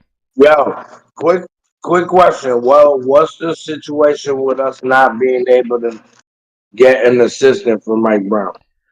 So the first couple of I was gonna say. Go ahead. No, go ahead, bro. No, go ahead. You finish it out. I know what I'm gonna say. I was just gonna say, look, man, I don't think Did we I go don't after think Prigioni? I haven't been in tune. So all right. So then they went. Yeah. Go ahead, Dwight. No, I'm saying so they asked permission to interview him because he's an assistant coach elsewhere. I want to say he's in New Orleans. I forgot the team that he's in. No, I'm sorry, Minnesota. He's in Minnesota, and they were asking for the other coach that who plays for New Orleans. I'm forgetting his name. Anyway, the Spanish one. So basically, both of them they asked permission or try to get them to come over, but they're already assistant coaches. One in New Orleans, Borrego's in New Orleans, and then you got Pablo Prigioni, who's an assistant coach in Minnesota. So they asked permission to interview these guys, kind of like how they did the head coach, and they're already in a position.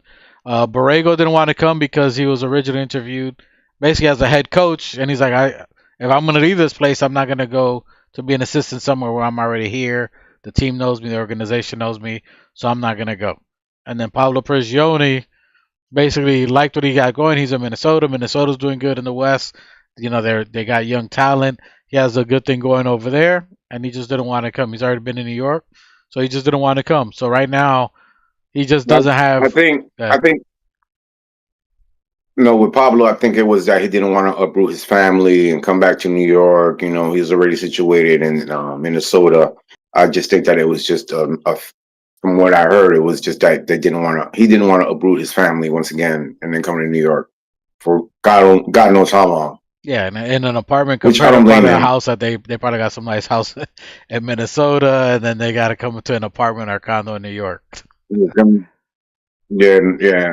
I'd rather do the cold out there. But I mean, it is what it is. I mean, these guys would Pablo have helped? Yeah, it would have been nice if we had somebody that we recognize, that we know, and wants to come back to New York and help the squad. We always once a Knick, always a Knick.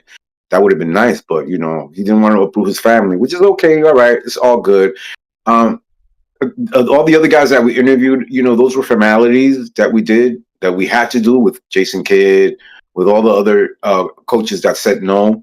We had to. These were just formalities, so that then Knicks fans can't come later and say, "Oh, you didn't try," But at least we tried, and so then Mike Brown's going to have to start from scratch.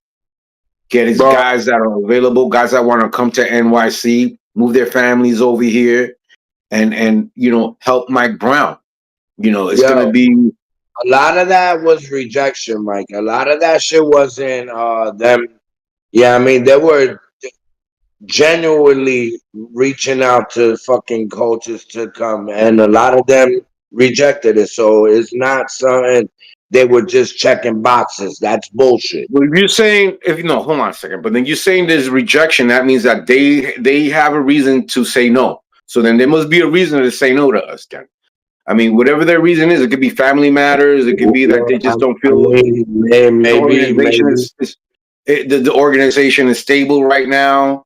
They're going through transitioning. They may feel that they may not go further because we have a new coaching staff, a new coaching staff. Maybe we might not go as further as we did with Thibs because we have a new coaching staff. And I think that they did right. They did the formalities. They went out and asked permission, which you should, for the guys that we were looking at. We liked the guys. We liked the Jason Kidd. We liked the other guys that we went after. They have good qualifications, but they were already spoken for. And it's kind of like the analogy would be like if you see a girl on the dance, you see a girl and you want to ask her, but she's got a man already. And you go on a dance floor, you want to dance with her, you want to ask permission from her man. No disrespect, but can I dance with your girl? Like, yo, can I grind on your girl for a little bit? It happens on the dance floor. You ever dance salsa? Went to the club and danced a little bit of salsa. You want to dance? It's nothing romantic or anything, but it's just I'm just using the dancing analogy where, okay, if she's spoken for already, you want to ask her man, yo, may I dance with your girl? May I dance with your lady? And the guy will say yes, or he'll say no. Listen, clubbing came a long way since the 80s. There ain't none of that. Ain't none of that, bro. You ain't grinding my wife. It ain't about grinding. If you go into clubs like that, we're talking about classy places where you go dance salsa, a little bachata. We Latinos like to dance. You still ain't dance with my wife. I'm not anybody's girlfriend or anything like that. Have you seen the I don't songs like and it with that for dashes? my girl. Okay. But if it was a friend of mine or a family member, I would let somebody dance with my girl. It ain't a big deal to be dancing. But I'm just using that as an analogy where you're asking permission basically, and you do formalities, man. You get it so that you don't come back later and people say, "Well, you didn't ask. At least try to go after Jason Kidd." Yeah, we tried to go after Jason Kidd. They said no. It looked like in the beginning for a couple of weeks. For me, it's different though. For me, and I hear you on that, but for me, it's like him. You're a coach, or you're getting asked about, like, you should have some people that are ready to ride or die for you in a sense. Like, yo, I think I'm gonna get this job. I need you to come. Like, for him, he shouldn't have to have the team go ask for other people. In my opinion, like, you should have your squad that, you know what I'm saying? Like, when Tibbs got hired, he already knew who was coming with him. They could be at any other job. These are my 5 guys they come with every time. You know what I'm saying? Like, I hear what you're saying. All right. I hear what you're saying. So you say Mike Brown should have had his people already. I don't understand why he does that. Would I don't. That's the way it usually works. That's the way it usually works. Thank you. Yeah. For me, I'm shocked that he. Yeah, but you don't know. You can't. I understand I hear what you're saying, but let me just say this. But you can't look. Okay, Mike Brown. You're asking Mike Brown to come to New York, move to New York City. You got people that could come with you? Yeah, I got a few people in mind. Let me make some phone calls. Because you can't just say, look, I'm going to New York to be the head coach. Come with me. Because you don't know what the person, the assistant coach that he worked with, what their situation is. Maybe they may not be able to move to New York. Do you want to? Maybe they may not be able to roll like you have. You know what I'm saying? Nah, I think it's a reoccurrence of a Derek Fisher to Phil Jackson type situation. Where Brown is happy to be here. Yeah, I mean, tap dancing for Rose. Rose is like, look, we're gonna give you this job. We're gonna give you this job, but we gotta get your assistants. We gotta form your staff. Yeah, I mean, it's a little too many chefs in the kitchen right now.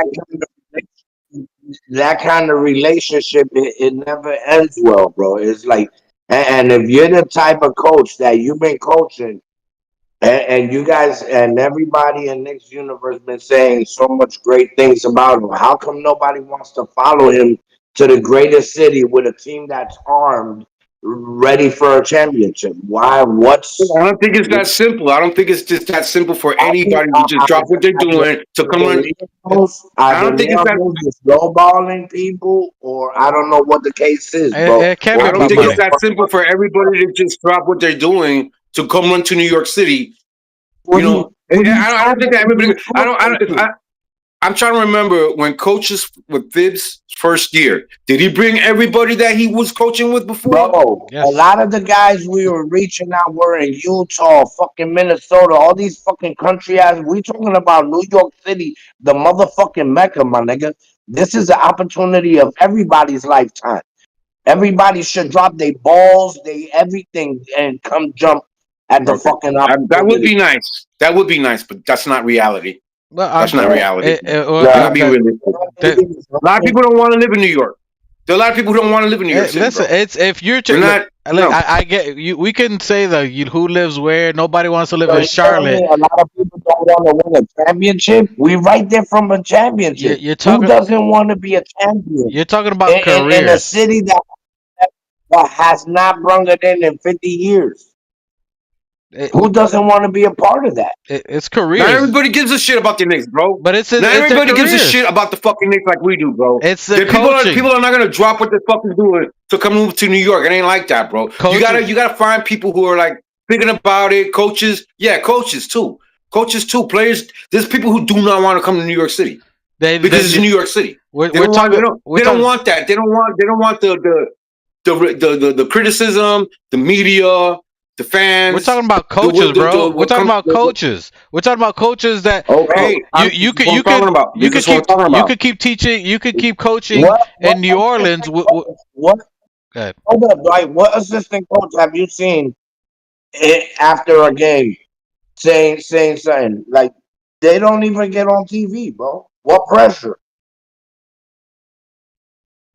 They Anyway, my point is that I don't think that everybody can just drop what they're doing to come move to New York. It could be that whoever he wants or whoever he coached before, whoever his assistants were, can't just drop what they're doing and come to New York. It would be nice if that was the case. He would have made that phone call weeks ago, and we would have had a full staff. But that's not the case. But that's usually the case. But that's usually the case of the thing. No, who says it is? I don't remember when Coach Phipps came in the first year that he got all his people behind him. The second year, maybe. Why is it so hard for him to assemble his own team? People that he's been in the league fucking 20 plus years. What is hard? My nigga, I could get 5. It ain't that big a deal. I don't think it's that big a deal. I think it just needs a little bit more time. I don't think it's that big a deal. That's why I was saying last week that it would be great if we came back with just the squad of the coaching assistants, the guys that we already had, who are already in place and who were already there when we went to the Eastern Conference Final. But he that doesn't would have been know them. nice going forward. But he doesn't know them. At least for the first year, so that you can become acclimated. Just coming to New York, I don't think. For me, I've always said that I don't think that people their first year just coming into New York is going to be is a very simple adjustment. You know, okay, yeah, you still have to find a place to live, get acclimated to your environment, understand New York City, get your schedule. Maybe they just wake up and go to the games and just everything's on automatic, but it doesn't work like that. You have the family has to adjust, your players have to adjust, your assistant coaches have to come in and find a place to live, and you only got a month and a half to do it. Let me get him. Let me get him to get everything situated. Let me go ahead, Nick. Say your point. I'm gonna get M Special's opinion. I forgot what my point was. All right, M Special. Do you think it's M Special? Do you think this is something? Do you think this is nothing to worry about? That the fact that his full roster as far as coaching, that you had 2 people that they thought were primarily going to be slam dunks for the most part as his head coach or associate coach. Do you think it's something, or do you think we still got time and that they were trying to do the same thing like they did with head coaches and shoot for the best? What are your thoughts on the coaching position? That not his he don't have associate or the other options. It could be a bunch of things, man. But usually, how it works is when if he's been coaching that long, you usually have a group of people that you trust the most. They usually follow you where you go. You know what I'm saying? Like you see that in baseball, you see that in football, you see that in basketball, you see that everywhere. Like you always through your years of coaching, you accumulate a group of people that you work well together with, and you move. It doesn't matter where you are, unless let's say like us 4 here, right? Let's say I just got hired by this team. I'm gonna bring all you guys with me, right? And all you guys are gonna say yeah. You know what I mean? Because we worked together so long, we've had success everywhere. It could be the people that are in his core group are in higher positions than they were before, and they want to stay that way. You know what I'm saying? Like that's the only reason why other people won't come together in New York with him, is if that they're in a position that they want to be in. You know what I'm saying? And maybe coming to New York, they might not make the same money, or it's going to be a different position than where they're at right now. You know what I'm saying? So I don't know who his core group of people are that kind of work with him. I don't know who they are. I don't really know much about basketball coaching and stuff like that. Yeah. But it could be that they're in positions where they want to be. Like they've moved on from that group. You know what I mean? Like maybe somebody's a head coach somewhere actually, or somebody's like an assistant coach thinking he could be the head coach. You know what I mean? Like or it could be that the Knicks are like, we're gonna pick the people that we want to coach the team, and we want them to be on your team. I don't know where the disconnect is, but usually, if when he got signed, you would have seen coaches dropping left and right, bro. All right, this guy's gonna be the associate, this guy's gonna be the trainer, this guy's gonna be the medical guy. You know what I'm saying? This guy's gonna be the assistant. It usually falls like dominoes, bro, when a coach gets hired. And I don't know why it's not happening like that now. I agree. Great points. I agree with you 100%. And that's what I'm saying. Whether it works out, it could work out great, and it could, but it's weird. Is what I'm saying. It's not common. That's what I'm saying. This is not typically, Yeah, it's not common. Is- It's not usually how it goes down. yeah, typically coaches have, I got my 6 player, my 6 coaches is who I want. You know what I'm saying? And you're usually not, and almost always, whoever was there before, they're almost always all fired because they got their main people. Doesn't mean that they're not good people. They just, I got to get out of here. I got other people. You know what I mean? Yo, Oh, yeah. I got a good assistant. I got a good assistant for Mike Brown, Raja Rondo. Oh, here we go. I think Rondo is a point guard that knows offensive sets. He's a defensive master, but to be a defensive master, you have to master offense. You have to know and know the anticipation. So I don't think it's hard for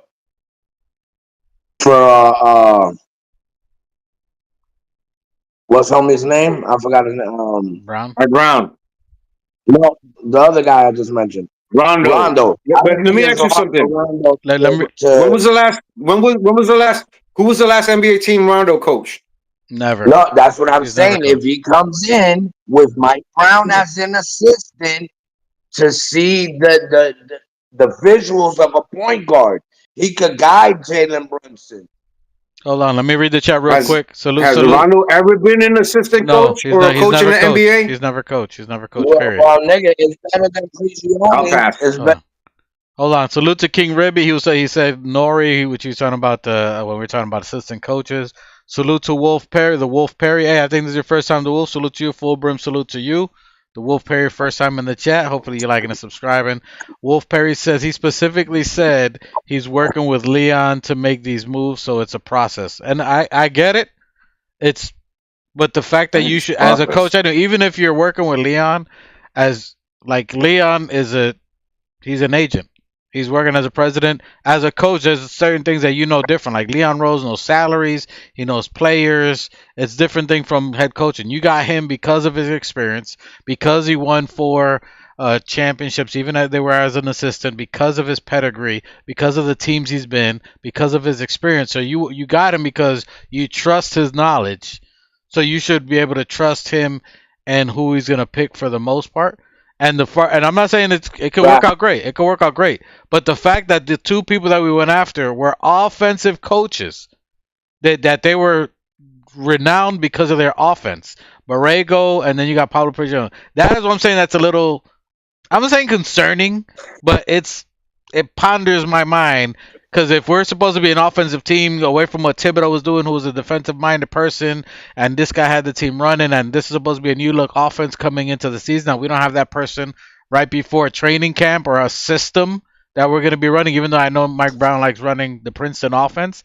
Does he do it? Does the other that I think is one of the things you should have dialed in. Leon Rose is doing a thing, making sure he gets the players that Mike Brown can work with. But a system that you should be known for, something that do. Like with Thibodeau, I don't care what team, anywhere you go to, Thibodeau has a system as he's known as a defensive coach. No matter what you do, you're going to get this from him. You know what I'm saying? And that is what I'm saying forward, that the fact that he doesn't have that person, and we're scoundering different types of players, different types of coaches, from different teams and different systems, it's just different. It's shocking to me. You know what I'm saying? Like, at least if it was... That's exactly why. Look, you can't blame Mike Brown for that, bro. Mike Brown didn't fire our head coach. He's the head coach. You literally, who else are you gonna blame? Like, you got, especially you just hired somebody to come to your city who's never been in New York City to just come in and come in with a full squad. He's been coaching 20 years. He's been coaching 20 years. You telling me you don't know nobody? You don't know nobody? It's like the man said in the chat. You gotta give. It's a process. You gotta give it time. He's got 2 people that plan to join the Knicks. 2 coaches from when he coached in Sacramento. This guy Charles. This is like 4 days ago. This report came out 4 days ago. Right, just recently. We've had him as a head coach.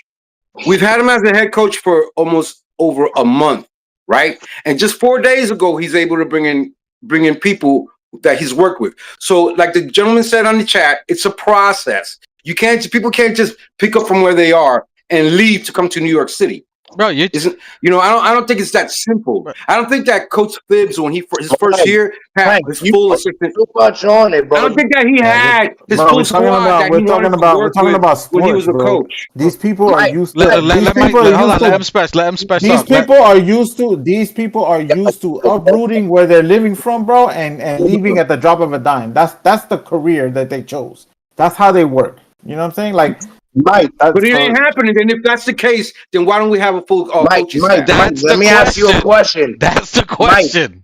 Mike, you live. Because it's a process. It takes time. People can't just drop what you're doing to fucking come live in New York City, bro. You do if it's the greatest opportunity. It ain't simple. Not everybody can do that. I think that if I remember, like I said 3 times already, I think Phibbs, his first year didn't have his full squad. The coach, he brought him in the next season. Yo, Mike. His first year, he didn't roll with everybody that he was coaching with before. The only one he had there was Rick Brunson. Mike, let me put this in your fucking terms.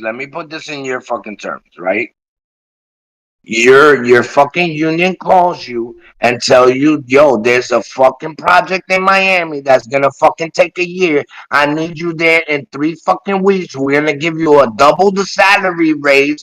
Are you gonna take a fucking process to fucking go and double your fucking salary and be? I may say no. I don't want to live in Miami. Then you don't. Mike, let's say it's fucking Utah, bro. I'm good here. I can say I'm good here. I'm good here. I'm good. I don't need that job. Then your career is going to be somebody else. Yeah, then your career is never going to grow. All right. As coaches, it's that. Why? If I'm happy, if I know, if I hear you have an opportunity for me over there, right? And you tell me how much I'm going to make and where I'm going to live, right? Okay.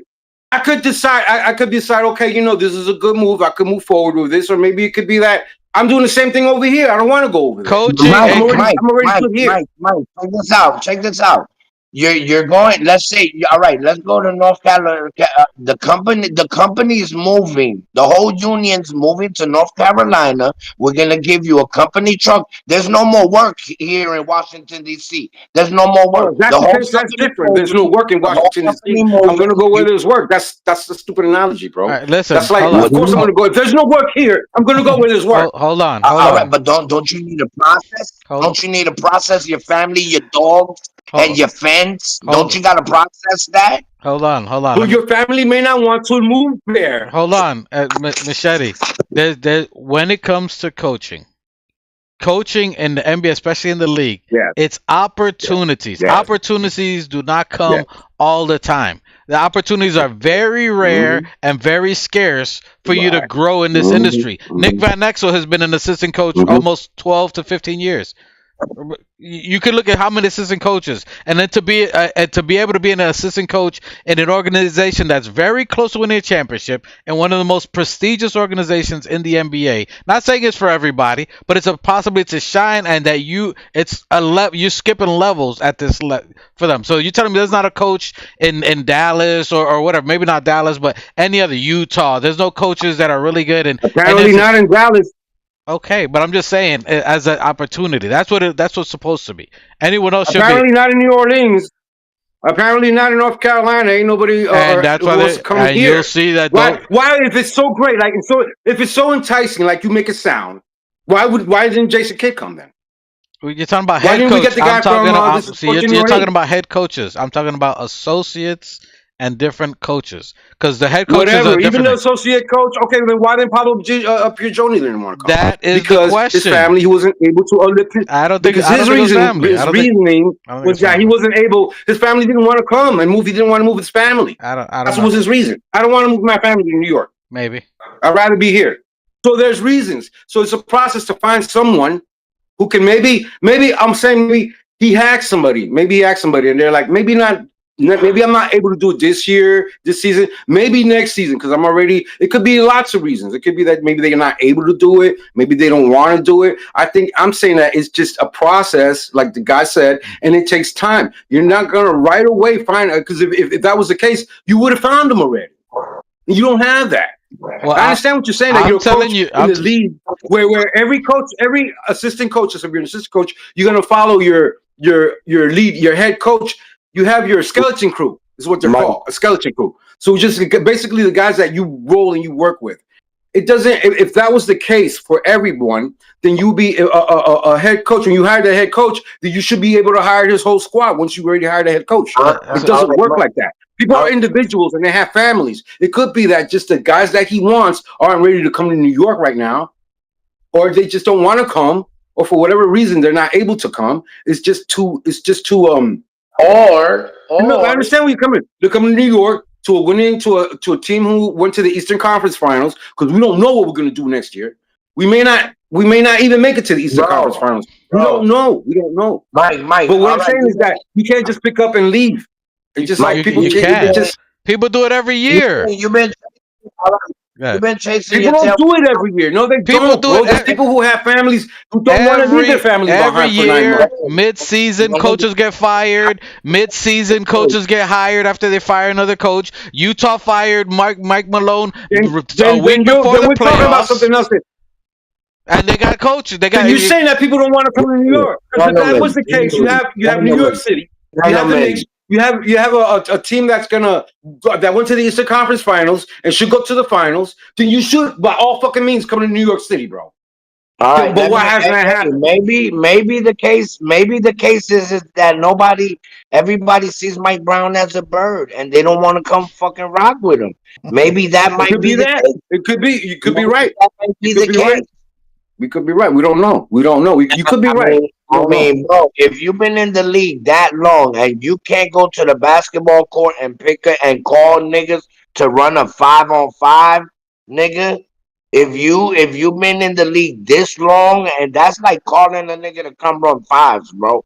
If you can't call a batch of niggas to come rock with you, it might be the bird call, bro. Hey, Humberto de la Hoz, listen, let me read some of the chat. So Humberto de la Hoz says Leon the Don Rose does not ever gamble. Everything he does turns into gold. And I agree with you. I agree with you. But the moves you're talking about for him are not into getting coaches. He didn't get Johnny Bryant or the other. Those are coaching moves. The moves that he made to acquire players, contracts, moves, trades. I agree with you on that. And I'm not doubting this either. I'm just saying the way this process has gone through, it's very different. It's not something that's common. Commonly, if you guys can tell me a time that you've seen a coach that's taken this long with these type of stakes or to get a staff, especially that someone who's been in the league this long, let me know. I've seen rookie coaches in Orlando get quicker staff than this.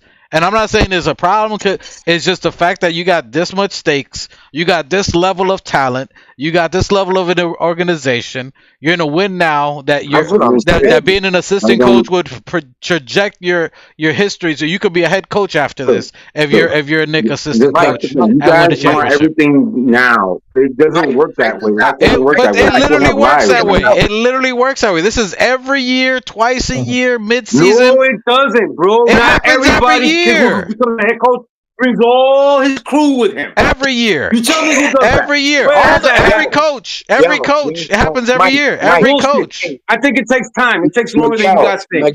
Miguel, right now, if I would have asked Mikey, look up fucking Tibbs' coaching staff everywhere he went. You're gonna find a remnants of that's what I'm trying to do. That's been with him for fucking 20 years.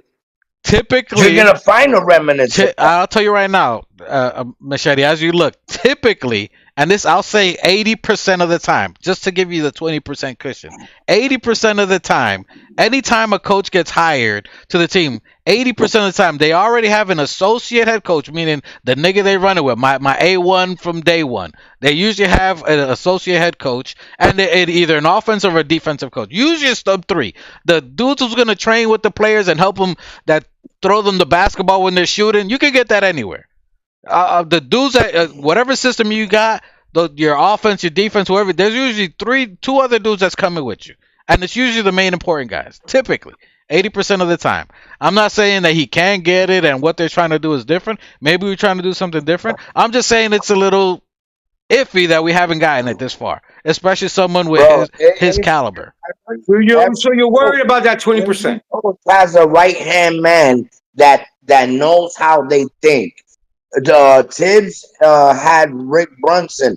Rick Brunson knows how Tibbs Not- thinks because he played under And this is played under after. Tibbs. Hold He on, coached under Tibbs. before you go with that. Before he got Rick No, Brunson, he who did he didn't. have? He had Johnny Bryant. Before Johnny Bryant, who was there? Bryant went to Cleveland. His other Okay. coach that went to the before All right. he had So who was Woodson. before Johnny Bryant? He had Woodson. Woodson got hired. Then he had the other coach that went another coach. So he was losing them along the way because they had better opportunities But for them to grow, and they left and moved to whatever these colleges. Right? And he eventually got what he had left over. But he had his dogs that he came with, and then they got better positions elsewhere. Guess what? They left him from New York to go to somewhere better. So any assistant coach in Charlotte or anywhere else that's really good, let me go to New York and I can propel my coaching career, is what I'm saying. It should be. And the fact that it has it this far, and yes, it could take time, and I hear you guys, I agree. But it's for someone this long in the It's gonna take a season. little bit of time. All I'm saying is it's going to take a little bit of time. I'm sure he's got guys, but it's just that not everybody can just drop what they're doing to come move to New York. Not everybody can just drop everything they're doing. You got family. Because if that was the case, if Jordan would have fucking come over here. Yeah, you standing behind you come over here. It don't work like that for everybody, bro. Not everybody wants to do that. Coaches travel 80 games, almost every game. They travel almost every game, so it's not like their family's with them all the time.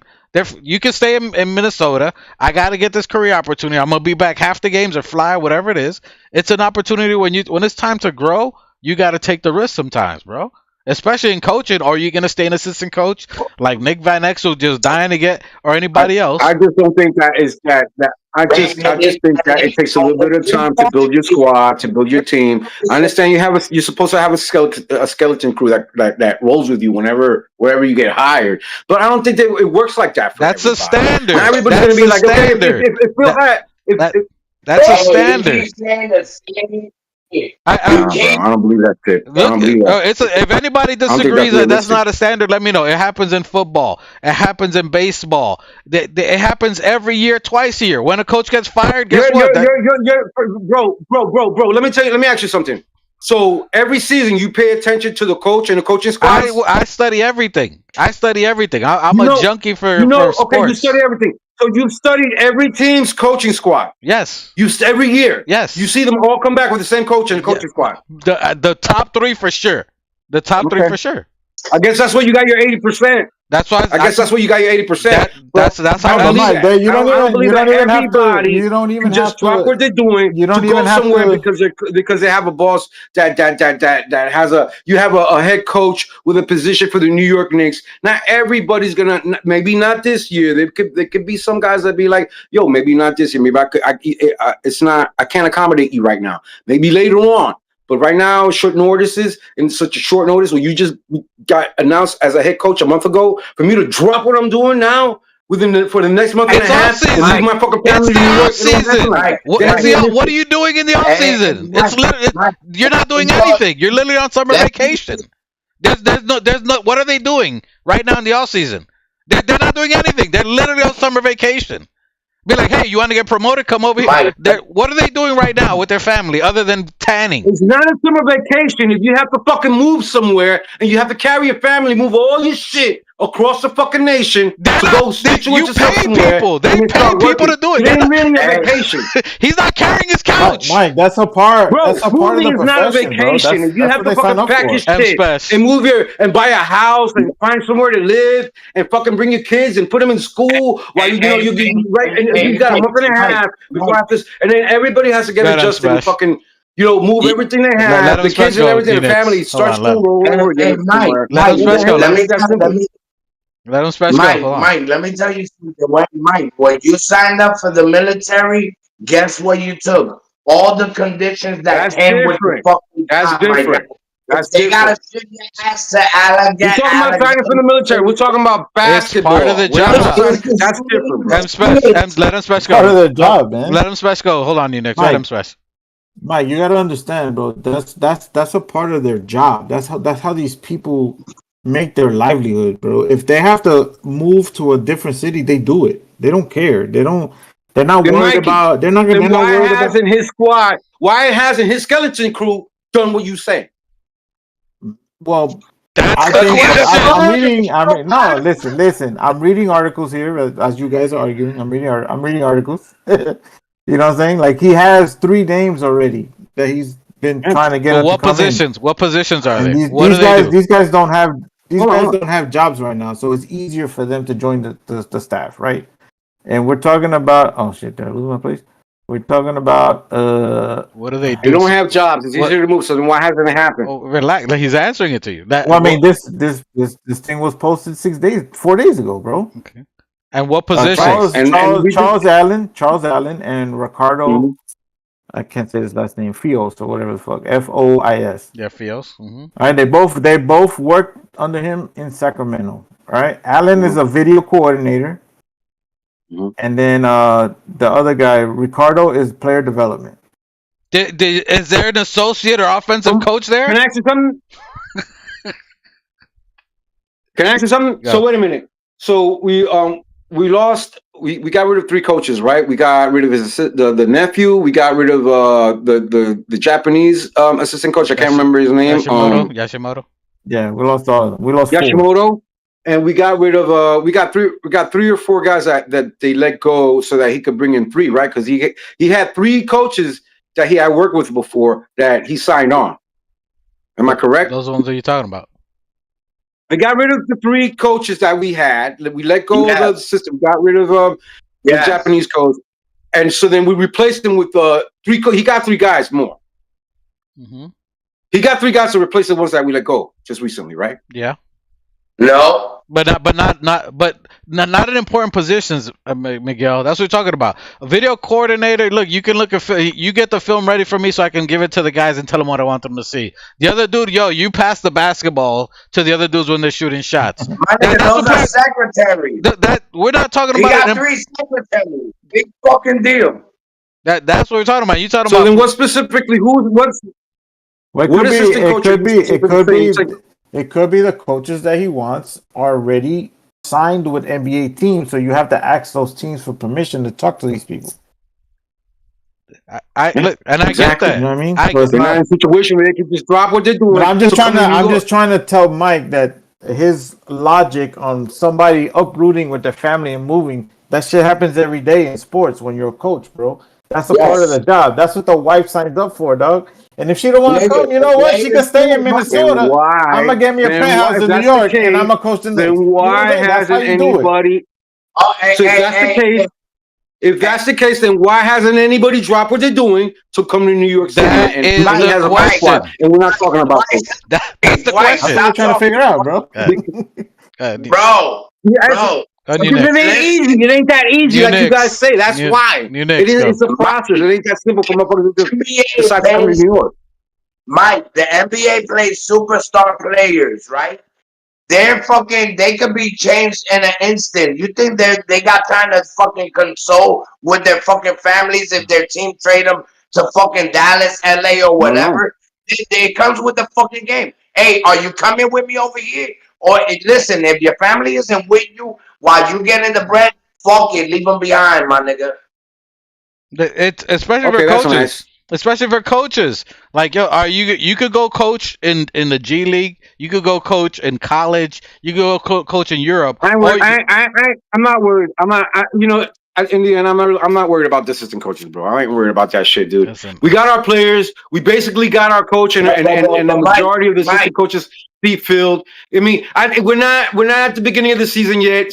Training camp hasn't started. He'll have his guys. I ain't worried about that shit. It's going to take a little bit of time. It can't happen right away. Mike, I asked the question initially. I asked the question initially because it brings questions to Mike Brown's qualifications. It's not about the assistants. It's why isn't people willing to come rock? When Tibbs got the job, a lot of people were expecting calls from Tibbs. You feel what I'm saying? Because they were ready to rock with him. This is not happening to Mike Brown. I don't think that he had his crew, because from what I remember, his first year there he had a crew and got rid of them the next season and brought in his guys the next season, his second year. This is what I'm saying. His first year he didn't have all his guys that he wanted. as his assistant coaches. He did that the next following season because if I recall from what I remember was that he had a whole new coaching staff the next year. He brought in Johnny Bryant, and he brought in he had the first year, he didn't have the second year. Well, he had the second year, he didn't have the first year. He brought in a new squad. It took him time. It took him a year of coming in and cleaning up and seeing who needs to stay and who needs to go. All right. Okay. So then with Mike Brown, all right, he decided already these 3 guys can go because I have my 3 guys that can replace that position. Video coordinator. He kept Mochik. He kept the center. He kept a couple of other guys because they're just working on centers. But he got rid of those are stuff that you don't need to. Okay, but because my point is that it still took time for him for Thibs his first year to get the guys that he wanted to come in for them to finally come in the next season. It could be that's the case this time.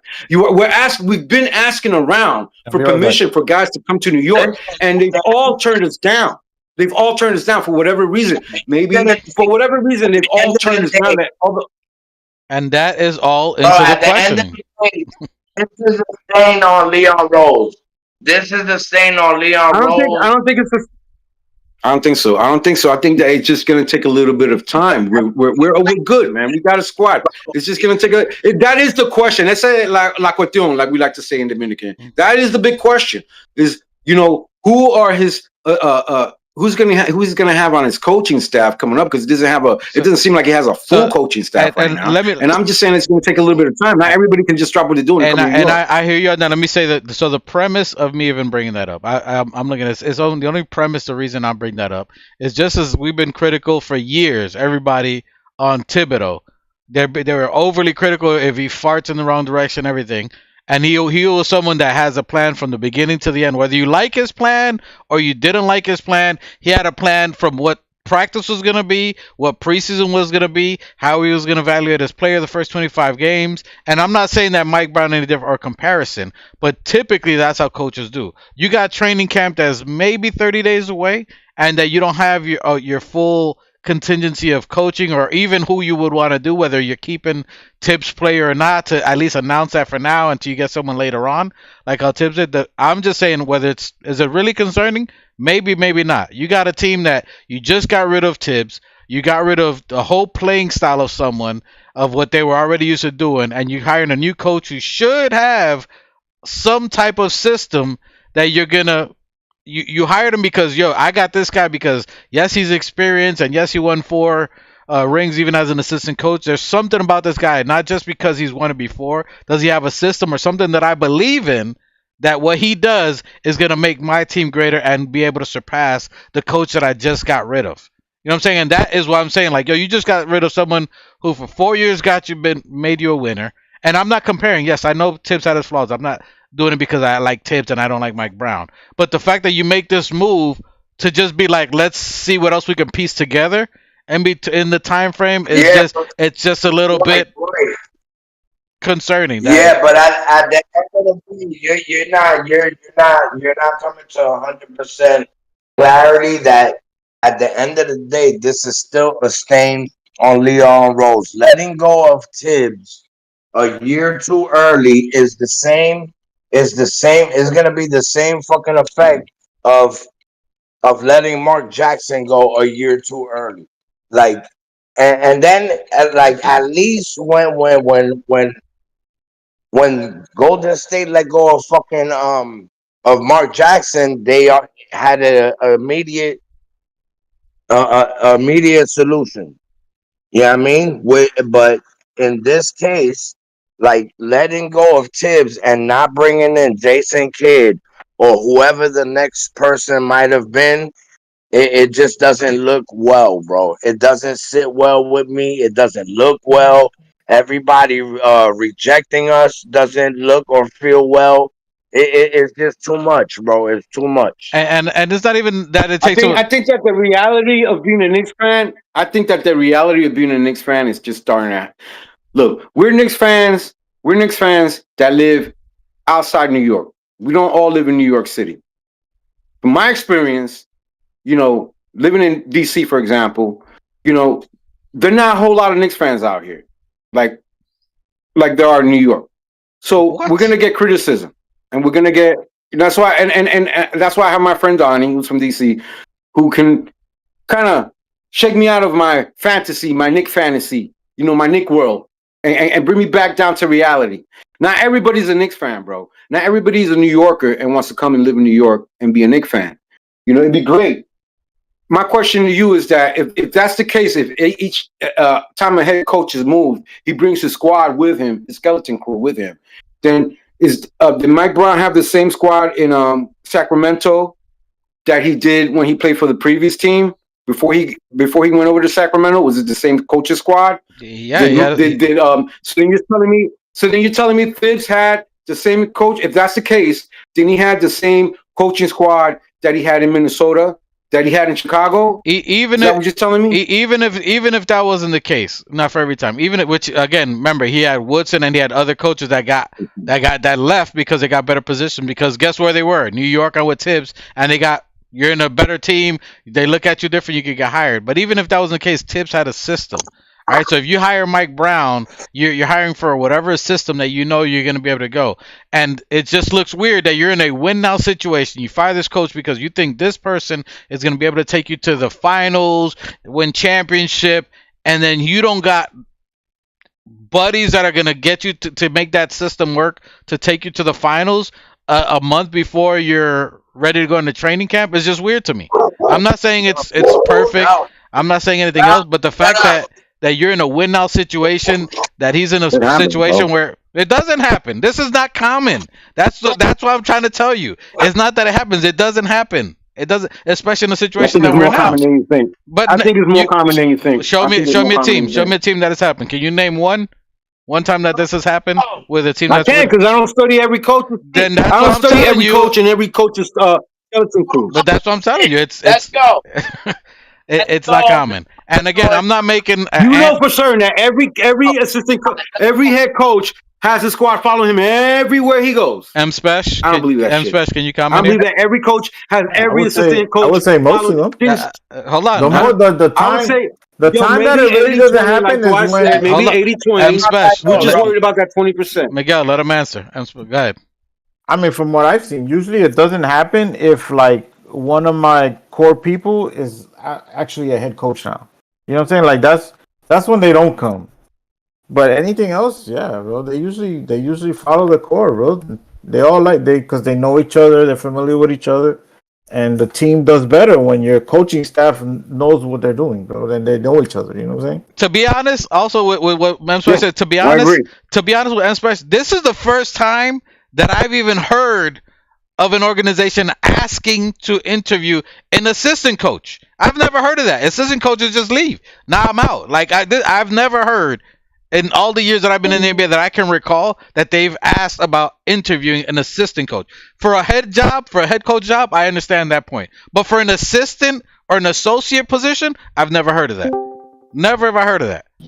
It's weird to me. If anybody in the chat, let me know. I've never seen it happen. Sometimes growth is uncomfortable, Wolf Perry, and I agree. And by all means, Wolf, I'm not uncomfortable in any way. I'm saying how they're handling or how it's been done, it's weird. You're going to put this guy in an all-in position to win now. You got the team, you did all that, and then you don't have your what you're supposed to be doing, offense or whatever it is, and you're interviewing and you're getting rejected by the top players for an assistant. I mean, the top coaches that you're looking for as an assistant coach. I haven't seen it. It's not common in my opinion. I haven't seen it. If you can find one without Googling, let me know. But I can tell you from years that I've seen over many times, even in baseball, even in any that it's typically the associate coach, offense, and defensive coach. Usually they're together. Especially if you just came from Sacramento where you just won 65 or whatever it was that they were hitting the beam and hit the beam and blah, blah, blah. Like those coaches, you figure they'll be running if considered Sacramento, how the type of organization they got. They just traded De'Aaron Fox. They got literally nobody there left. You're going to want to stay there instead of coming to New York? That's weird. Whether it happens or not, that's weird. You're just in an organization that's literally tanking your team, that you traded all your best players, you have no assets, but you'd rather stay in Sacramento instead of coming to New York, who's ready to win it all. That's weird to me. That's just weird to me. Oh, that whole staff was fired. I'm not which worried is what about I'm a head saying. coach. I ain't worried about our head coach. I'm not worried about our head coach. He was a 2-time NBA Coach of the Year. He We're was talking NBCA associate. Coach of the We're not Year. talking about the He head was coach. NBA All-Star Game head coach in 2009, 2009. He was an assistant coach, 4-time ABA championship in 2003, 17, 18, 22. I ain't worried about no damn assistant coaches Then bringing in. why doesn't he have in this staff? person. Why doesn't he have staff? Why does nobody want to play with him right now? Why doesn't he have them right now? I ain't worried about it. I ain't But worried you about aren't. it. I ain't worried about it. You aren't. I But ain't worried about it. that's I ain't worried drawing the about it. question. He's a guy who was already head coach of the year twice. He was coach of the year twice. I ain't worried about it, bro. He was. This is a non-issue. But It's he doesn't gonna his take staff. time. Nah, that sounds like a poor excuse. That sounds like what a broke nigga says to the guy. I'm gonna pay you rent. I got a job. I'm eventually give you this money. That sounds whack. I quit my job 2 weeks before. I've been rich. I quit. I can listen, say that. you quitting your job. If I have good credit. That's you quitting your job. I can say that if I have good credit. That's you quitting Mike your Brown job. has good credit. You could quit your job 2 weeks before the rent's due, and you ain't got no job, but you're gonna pay the rent. This sounds crazy to me. Could it happen? Yeah, I'm pretty sure it could. If I have good credit, that's like saying I can say that if I have good credit. If you have good credit, people will be lining up to play with you, to be their coach. Mike, that's ironic. Where's the credit? You're talking about a guy who's coached 2 times. He was head coach. You're talking about a guy who's good head credit. Coach good credit would mean good credit would mean coaches would be willing to. Good credit would mean coaches are leaving their positions to come play with you. That's what good credit is. Good credit means that I got you. Hire me. You get what I want. Hire me. I got the coaches. Just hire me. I got this job. That him selling himself. I got these people. They're gonna fall in line, and then now he got the job, and nobody's following. I'm just saying it's weird. I'm not saying it's impossible. So if that was but I've the never case, the reason you're not leaving, then it sounds to me like the reason that they're not leaving to come run to where he's at is because they have situations where they can't leave what they're doing to come run to where he's at. That's what I'm saying. That's crazy because that's your job. That's your job. Yes, that's your job. All the coaches. You're telling me. Wait a minute. You're telling me that you're coming into a good situation, bro. You got players. You got Karl Anthony Towns. You got Jalen Brunson. You got OG Anunoby. You got a good situation you could come to. You got New York City. We just got off the Eastern Conference playoffs. Then motherfuckers should be running to come to New York. Yeah, correct. But that's not happening. Yes. Because it ain't the case what you're saying. That's correct. People can't just do that, bro. They can. Because if that was the case, the motherfuckers would have been here. That's the point. That's the whole point of this conversation. It should be happening because the motherfuckers would have been here. It isn't the case all the time, bro. It isn't the case all the time. 80% of the time, it happens twice a year. When coaches get fired middle season, it happens. People leave wherever they're 80%, but there's still that 20%. It ain't 2%. It ain't 12%. Yeah. It's 20%. And that 20, it doesn't work out like that. And that 20, just for your reference, that 20% that I'm giving you a grace never happens with a championship chasing team. Never. That's 0%. Just for your record. Never has there ever been a team that's ready to go for a championship that is struggling to get staff. You know that as a fact. From my experience, I don't have Google and I'm not searching right now, but from the 30 plus years that I've seen NBA, the 30 plus years I've seen NFL, the 30 plus years I've seen MLB, I've rarely to never have seen it. Rarely to never, especially on the championship. Never have the Yankees struggled to get after they fired a manager that they've struggled to get staff. I'm just saying I haven't seen it. If it happens, it's possible. For them to sell me on a wait and see when we got a month to, we don't got no type of offense nor organization. You're saying that there's a conspiracy against the Knicks? No, I'm not saying that. You said he was a two-time. You said he was a two-time head coach champion of the year, right? He was 2 times head coach of the year. All right, 2 times. 4 times assistant coach. He won as a champ. All right. In those 2 years, it had to been back to back, right? It was on the same. I'll tell you right now. Hang on. No, I mean, listen. All right, but even if you should look up the staff that he was the head coach of the year with, right? And ask yourself, I can guarantee that most of them niggas don't got a job right now. I can guarantee most of them niggas don't got a job. Phil, he was coach of the year in 2009 and then again in 2023. All right, 2023. His staff in 2023. He was the head coach. And when did you say he won it before that? 2009. All right, that was the LeBron year. But Yes, before we start probably. going left, you got a coach, and I like Before? Mike Brown. But before we go even crazier, Mike Brown has been under the Spurs organization multiple years. He's won chips with them. He's been in the Golden State multiple eras, great coaching there. He's been with Indiana with the Ron Artest, the Malice in the Palace. He's got multiple years with great organization, with great connections with a lot of different coaches. I'm just saying it's a little alarming. Weird. It's weird. I'm not saying it's a major concern, but it's weird that with all that, that's why you hired him, by the way. That's why you fired Thibodeau, because of his pedigree, his championship, his connections. You hired him for this, and then when you get him, you have you're waiting. What am I waiting for? No, it didn't. I bought the Porsche, but That's the not keys what don't happened. come yet. I don't get the keys yet. But you wait for it. It's coming. Whoa, boy, when you turn that car on, you're going to like it. You can see it outside, but you can't turn it on yet. Because the guy who gives you the keys is not here yet. That's crazy to me. It's very weird. It's very weird. I'm not. Look, man, I don't think that's not what happened. One thing, and let me say one thing.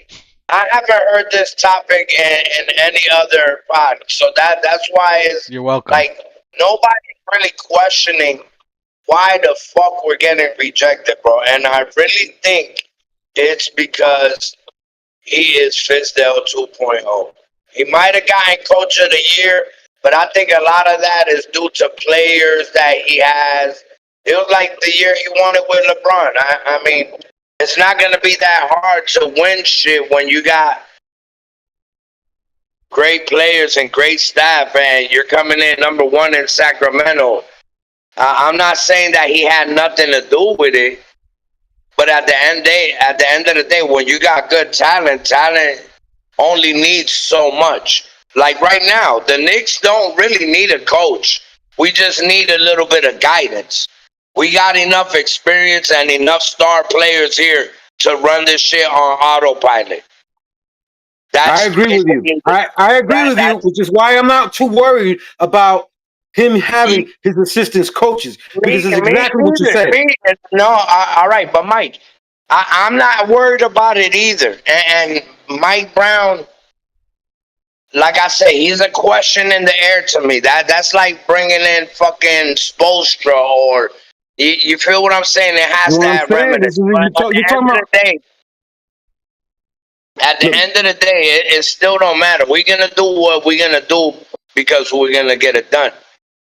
That doesn't matter. I agree with the first half of what you said, where you said we just need a little bit of guidance because we already on autopilot with the guys that we had that took us to the Eastern Conference Finals, which would have been nice if we'd have kept the coaches that we got rid of, because they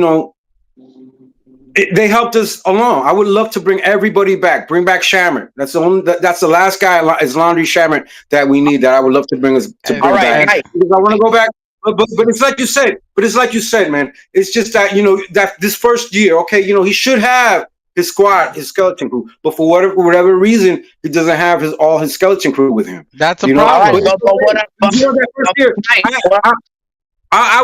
one at a time. I would like in the long run, even after this year, hopefully we do really very well. Those are our expectations. That we go the whole year really, really well, and then maybe next year he could bring in Dwight, you keep stopping me and jumping in, my nigga. Like you can't stop me and then jump. Listen, Mike, I'm telling you. Yeah, but see, you threw me the fuck off. You can't go 1, 2, 3 and then back to 1. Shit, bro. I forgot where my point was gonna go on. The coach, assistant coach. Yo, nigga, what you drinking? Yo, a margarita. Anyway, listen. The point on that is coconut mojito. That's good. Listen, yo, the point of that is that it's concerned that you don't have that because you're saying you're gonna have a. How can you say you're gonna have a good season when you don't have an offensive coordinator? How can you say that? Wait, I remember.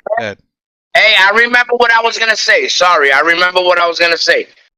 Could it be that this has been Mike Brown's career, like running into teams that are ready to go, like the Knicks? Could it, and he doesn't need that much knowledge to already put together what's already. You feel what I'm saying? Maybe he doesn't. What you're trying to say is maybe he doesn't have a skeleton crew. Exactly. So I mean, his teams have been so ready, like the Knicks, that whatever they put together are like interns. It's a whole bunch of interns. Listen, I'm not saying this is bad. Yo, the guy did go to Princeton. Listen, so he's an intelligent man if he got to Princeton and is bringing his Princeton offense. We're not questioning. You're funny. Anyway, I'm not saying this is bad. It's just a brown stain. Huh? He said that? Huh? Boy. Nah, that's racist, bro. I'm talking about a shit stain. Like that's a shit. Racist shit right there, bro. A shit stain. What the? How is that racist? That's some racist shit right there. Yo, you reaching, bro? A brown stain, a shit stain. Why you're brown, motherfucker? You want to be called shit? Wow. You want to be called shit? Brown. His name is Brown. This is leaving a brown stain like a brown shit. Already, and you're gonna call that? That help. Wow. Nah, that shit was racist, bro. How is that racist, bro? Joke. You reaching? Racist? Yeah, that's a reach. That's racist. Yeah, whatever you're right doing, there. you need to put that brown stain. A shit stain is racist? You never heard a stain on your record? That's a white boy. Stain on your record? That's a racist skinhead joke. How, bro? That's a racist skinhead joke. How? Bro, let him read. Let him read. You've been in Washington way too long, bro. You guys talk about too much racism. Get off Facebook. Get off the. Hey, Dwight. Call me. I'm brown. Call me a shit stain. I'm fucking punching you in the face. Hey, Dwight. We've been going back and forth too much. Can we get to the chat? I'm trying. Anyway, the chat's laughing at us because we go crazy because nobody brought this up, and I'm just and listen. I was gonna bring this up as far as Sunday's topic. We just went left as usual, and I was just saying I was saying that it's not a big deal, but it draws concern for me. Maybe not for other people, but I've never seen it. M Spesh kind of agrees that in the years that we watched many of sports, not just basketball, it's not something that's common that you would see someone get hired and not have at least an offensive coordinator, an associate coach, or something that you bring, especially if you have all this winning. It's very uncommon. It's uncommon. Is it 100%? No, but it's a pretty big number that this doesn't happen. So I thought it was kind of weird. And my brother said it's a stain on Leon Rose's record, and I thought a shit stain. What color is shit? It's brown. Doesn't mean it has nothing to do with a skin color. It means a stain. It depends what color the shit is. It could be. It could be purple. All right, bro. You going left? It could be pink. It could be whatever the fuck you ate. Purple. At the end of the day, did Leon Rose fucked up and letting go of Tibbs? Yes, he did. Okay, that's my brother saying. Machete. So, do you think it's a big deal? This isn't a big deal to you. Your final take on that, on the coaching part. I'm not too worried about it. I mean, I'm not too worried. I'm not like Leon Rose knows what he's doing. Mike Browns knows what he's doing. We have this. Hold on. What you can't just hold on. You just can't throw things out there. What makes you think that Mike Brown knows what he's doing? I get the Leon part. I got examples of him. What makes you say that Mike Brown, you know what he's doing? I gotta disagree with both of you because why are we getting fucking rejected if Leon Rose know what he did? He fucking let go of fucking Tibbs without securing Jason Kidd, and that was our choice. We supposed to get everything we want, and we didn't get it. Leon Rose fucked up. Okay, plain and simple. So I got your point on that, but Shetty, I can see what you're saying with Leon Rose because Leon Rose has given us plenty of examples of being successful more than not. But help me understand your point on saying that you think that you can trust Mike Brown when you haven't seen anything that he's done currently, with us currently. I'm not saying the history. I like Mike Brown. I think he's a great head coach. What makes you confident? You're saying you can trust him from what you're seeing now because of his history? His record speaks for itself. Okay. He hasn't done any. We haven't seen what he's done in New York yet, because he hasn't coached in New York yet. They haven't even done summer league yet. I mean, they did the summer league. They haven't done the training camp yet. Because they don't have a coach. So we don't know what he's going to do in New York yet. But I have confidence because of his track record, being a head coach 2 years, not in a row, in 2009, and then again in 2023. If you're a head coach, almost what's that? Between 2009 and 2023, that's almost what, 14 years apart. Yeah. When you were the head coach, when you were a coach of the year, and then I'm gonna tell you, in 2009, I don't think that LeBron of the year. Well, hold on a second, bro, because if I'm trying to look at the squad that they had in 2009, LeBron really didn't have a squad around him. It was a young LeBron James. It was just stick to Mike Brown. Stick to Mike Brown. Forget LeBron. That's why he went to Miami. Right. Okay. I'm trying to remember. Okay. So when he left Cleveland, they lost, and he went to Miami because Mike Brown was the coach, was head coach of the year that year. Yeah, they lost, and then he went to Miami in 2010.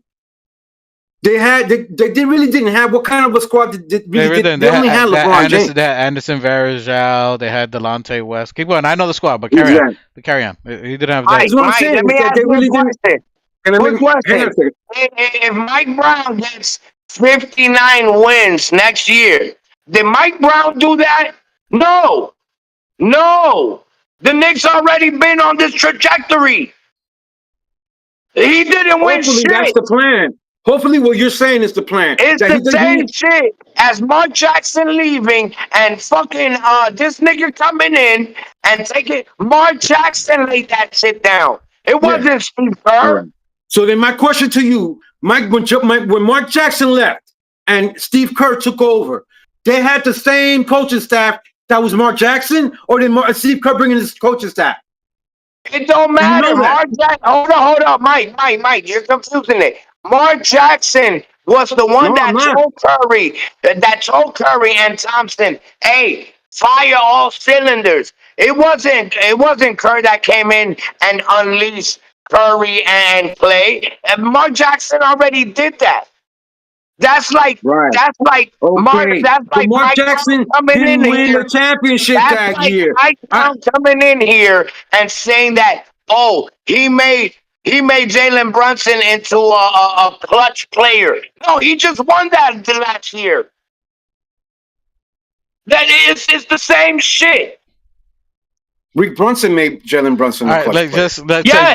Mike Brown. All right, we're gonna go. You're going off topic. Let's try to close out. Let's stay on the cut. I'm just asking for you. You're confident in what you see with Leon Rose. You're confident in what you see with Mike Brown. You think because of his pedigree that gives you confidence, regardless of not having any other assistant coaches or anything else. Is that right? No. You're meshing two different topics together, bro. I'm asking you. I'm confident. I'm listen to what I'm saying, bro. Don't be putting words in my mouth. I'm asking. Listen to what I'm saying. Okay? But let me talk. I'm confident in Mike Brown's ability as a coach. Did I just say that? He's proven it because he was twice coach of the year in 2009. Whether he was with LeBron, and even when he was with LeBron didn't have a full squad around him. LeBron fucking left Cleveland because they didn't want to build around him. Because they only had Mike Brown. LeBron had the league. LeBron had the league helping them. They lost to Orlando. They lost to Orlando. Is the only reason he left, because he couldn't get past Orlando. They were in the finals. He said he did have a team. They were winning. Anyway, carry on. Let him finish his point. Let him finish his point. The only reason why you have confidence in Mike Brown is because the New York Knicks are on autopilot. We already secured all our players. They're all happy. They've been under each other for a year. They're on autopilot. That's why you confide in Mike Brown. Because we are on autopilot. Bill at least agrees with what I'm saying. And he's partially right. Autopilot. We are on Tibbs autopilot. Thank you. Okay, and That's he's right great. about that. He's right about that last part. I am confident in Mike Brown because we already have the squad. We had most of the coaching staff, but we got rid of it.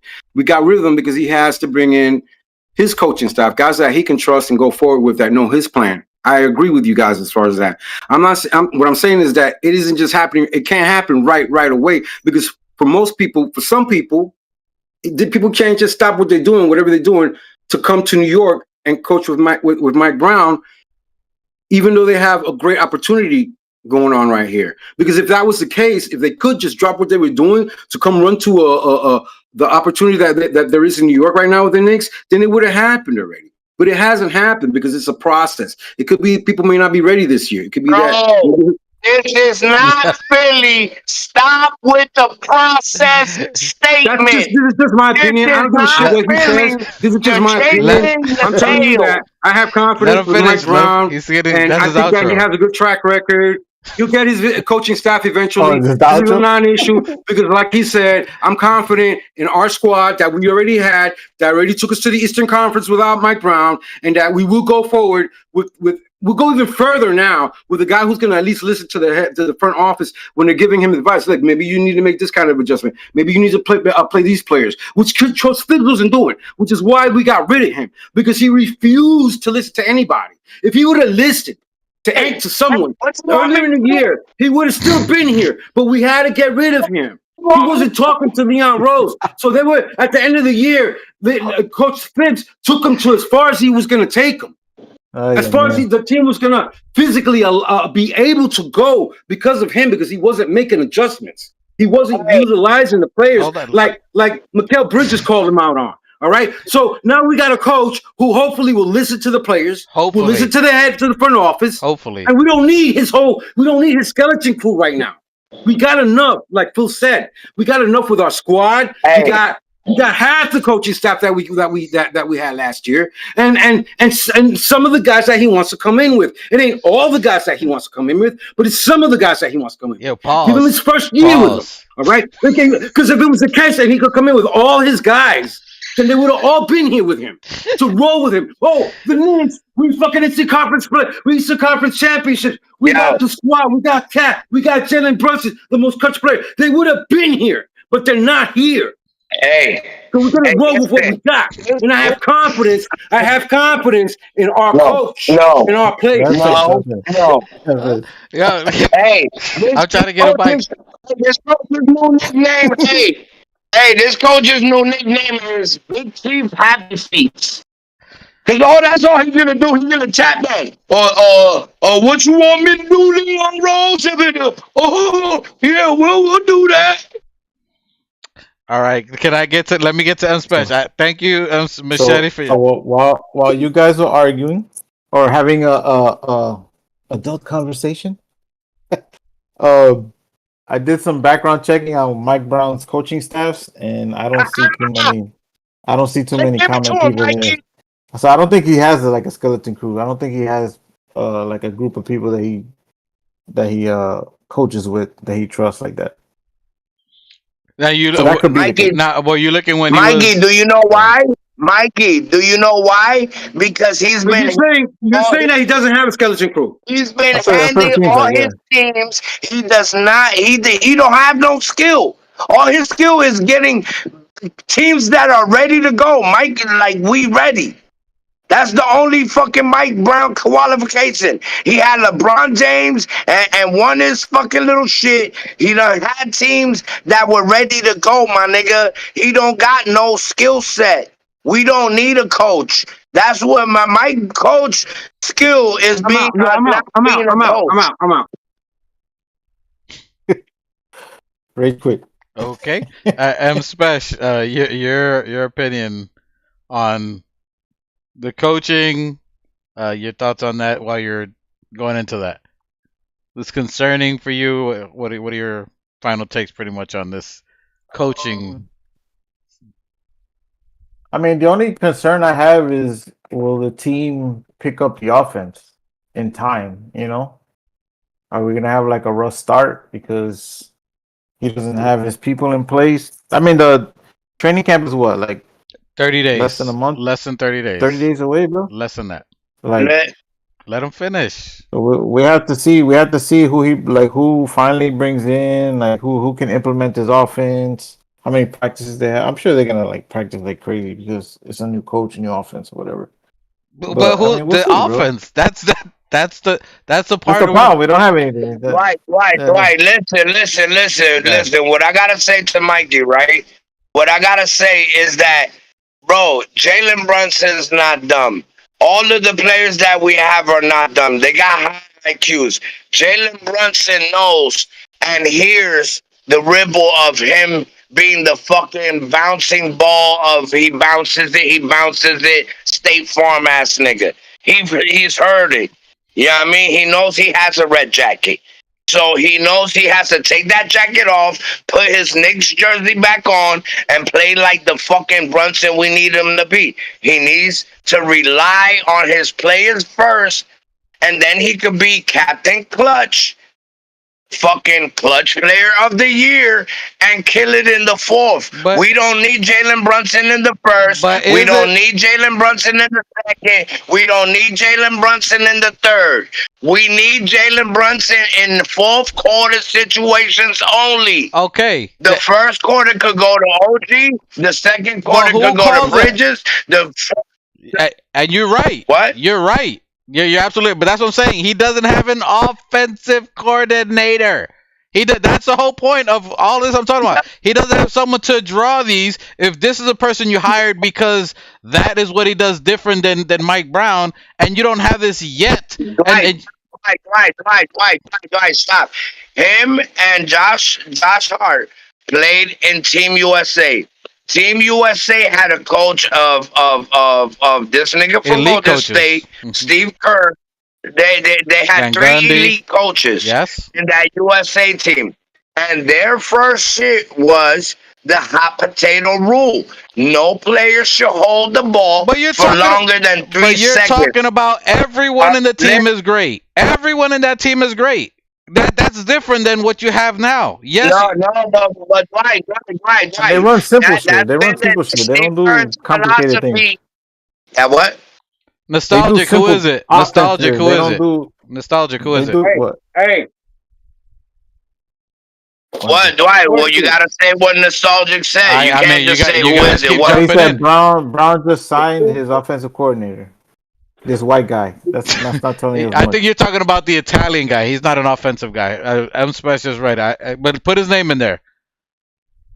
Yeah, we did earlier. Nostalgic, we did. M. Special looked it up, and you're talking about Nori or the Italian guy. He's not an offensive. Nori. He's not an offensive coordinator though. He's not an offensive coordinator. He's not an offensive coordinator.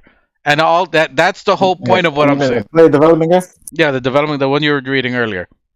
He got two coaches. Hey, go ahead. Question. Didn't you guys just reminded me of something about the FIBA?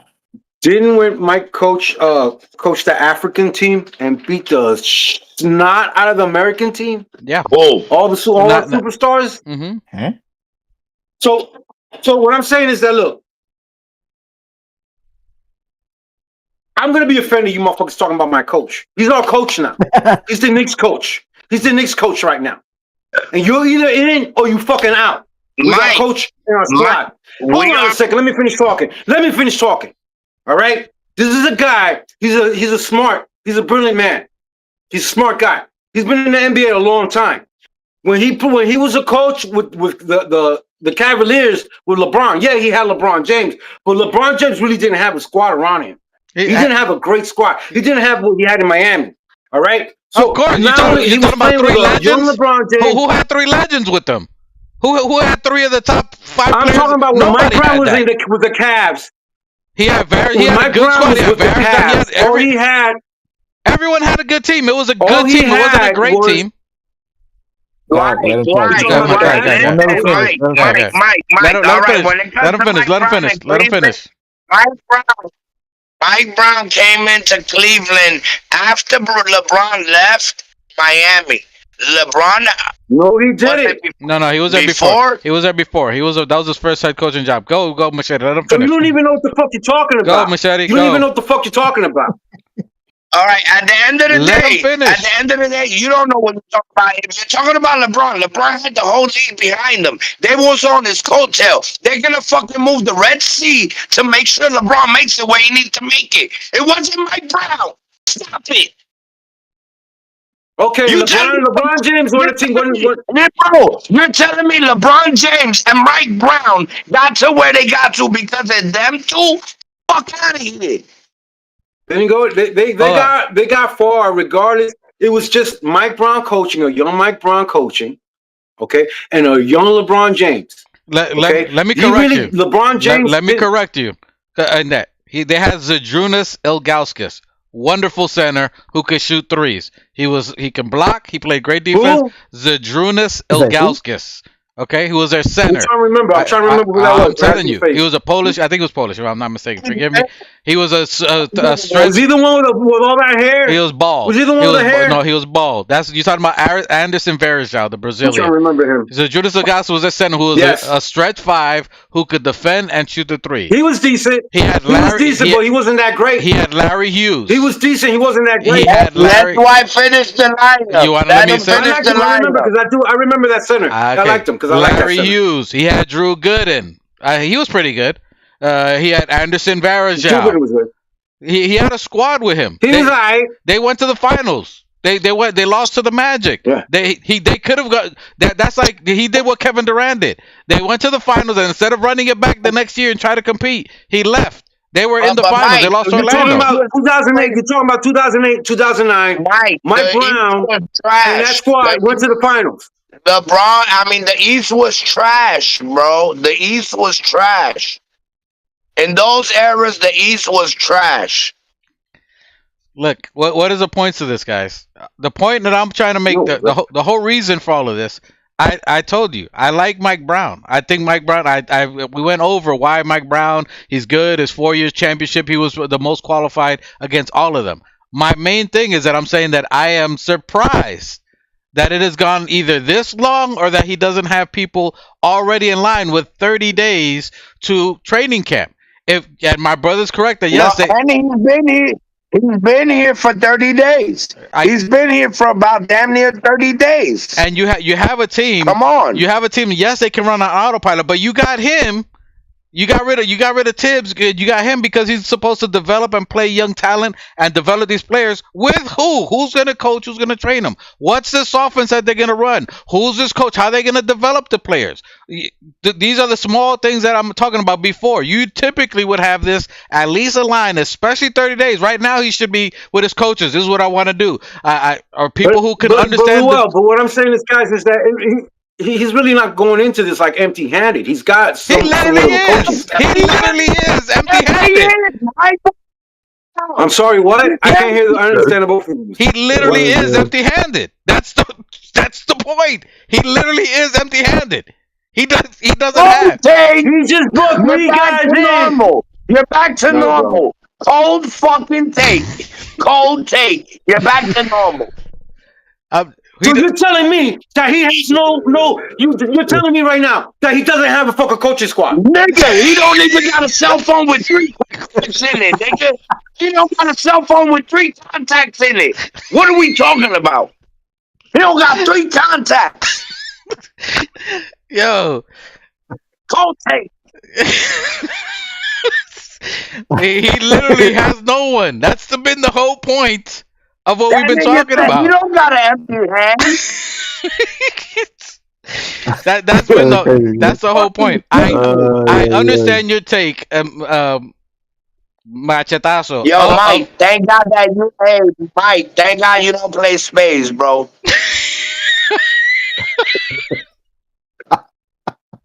This nigga talking about he got 15 books. Yo, you guys wildin'. That's the whole point. That's what I brought up. I trust in Mike. I like him as a coach. I just thought, considering that. Don't lie. I've said it. I like him as a coach. Hey, that nigga's doing some hard research. Listen. Hey, look at him. This nigga researching. Yeah, I am. Because you're talking shit. Because you don't do any research. I got to do the research because you don't do any research. I don't need to. Hey, listen, He's trash. listen. I did my That's why dinner. you talk My shit. dinner's ready. That's why you always talking so much shit. We'll carry this again Sunday. Final takes out here. We're gonna carry on the coaching convo, the coaching roller coaster. We're gonna talk about the Sunday. I was trying to bring it Sunday.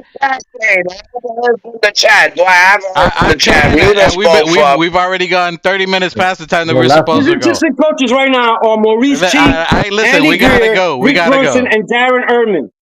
So he's got 4 assistant coaches. He's got Maurice Cheek, Andy Greer, Rick Brunson, and Darren Erman. And those are all from Tibbs. Those are all about? Tibbs coaches. They're all Tibbs coaches. We said It's his own. like I said last week. All right, listen. That's we'll what talk I said Sunday. last week. We'll see you guys come in with Sunday. the guys who were there last year. We'll see you guys you Sunday. Come in with the guys who were there already last season. Hey, We'll see. Salute to the chat. Shout out to the chat. Thank you for rocking with us. I know, hey, we'll be here going all fucking night at We'll it. be Hey, I on greatly Sunday. appreciate. Come back Sunday. You want to hear part 2? That's when the fucking conversation was getting You want to hear part 2? Appreciate Ruel. Sunday. I appreciate. Just when the conversation was getting. I appreciate everybody. We talk over each other. Sounds like a scrambled fuck mess in here. Hey. We always go left. We love y'all. Thank you for rocking with us. Part 2 Shout for out to Sunday. the chat. Please like and subscribe. Pieces. Wait, part 2 Let's go Sunday. with- Saucy Sunday. We're gonna carry this part 2. You appreciate that, M Special? Final take, because I know Do you your ain't gonna research. carry it. Do your research.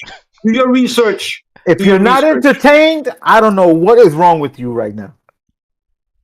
That's how we do. And Mikey, you said that Oh, he, here we go. he All right, doesn't bye, have a guys. skeleton. Bye. We're closing the stream. Doesn't look Love like you it. guys. Love you All right, guys. love you guys. Yeah, Like, subscribe. hey, See you Sunday.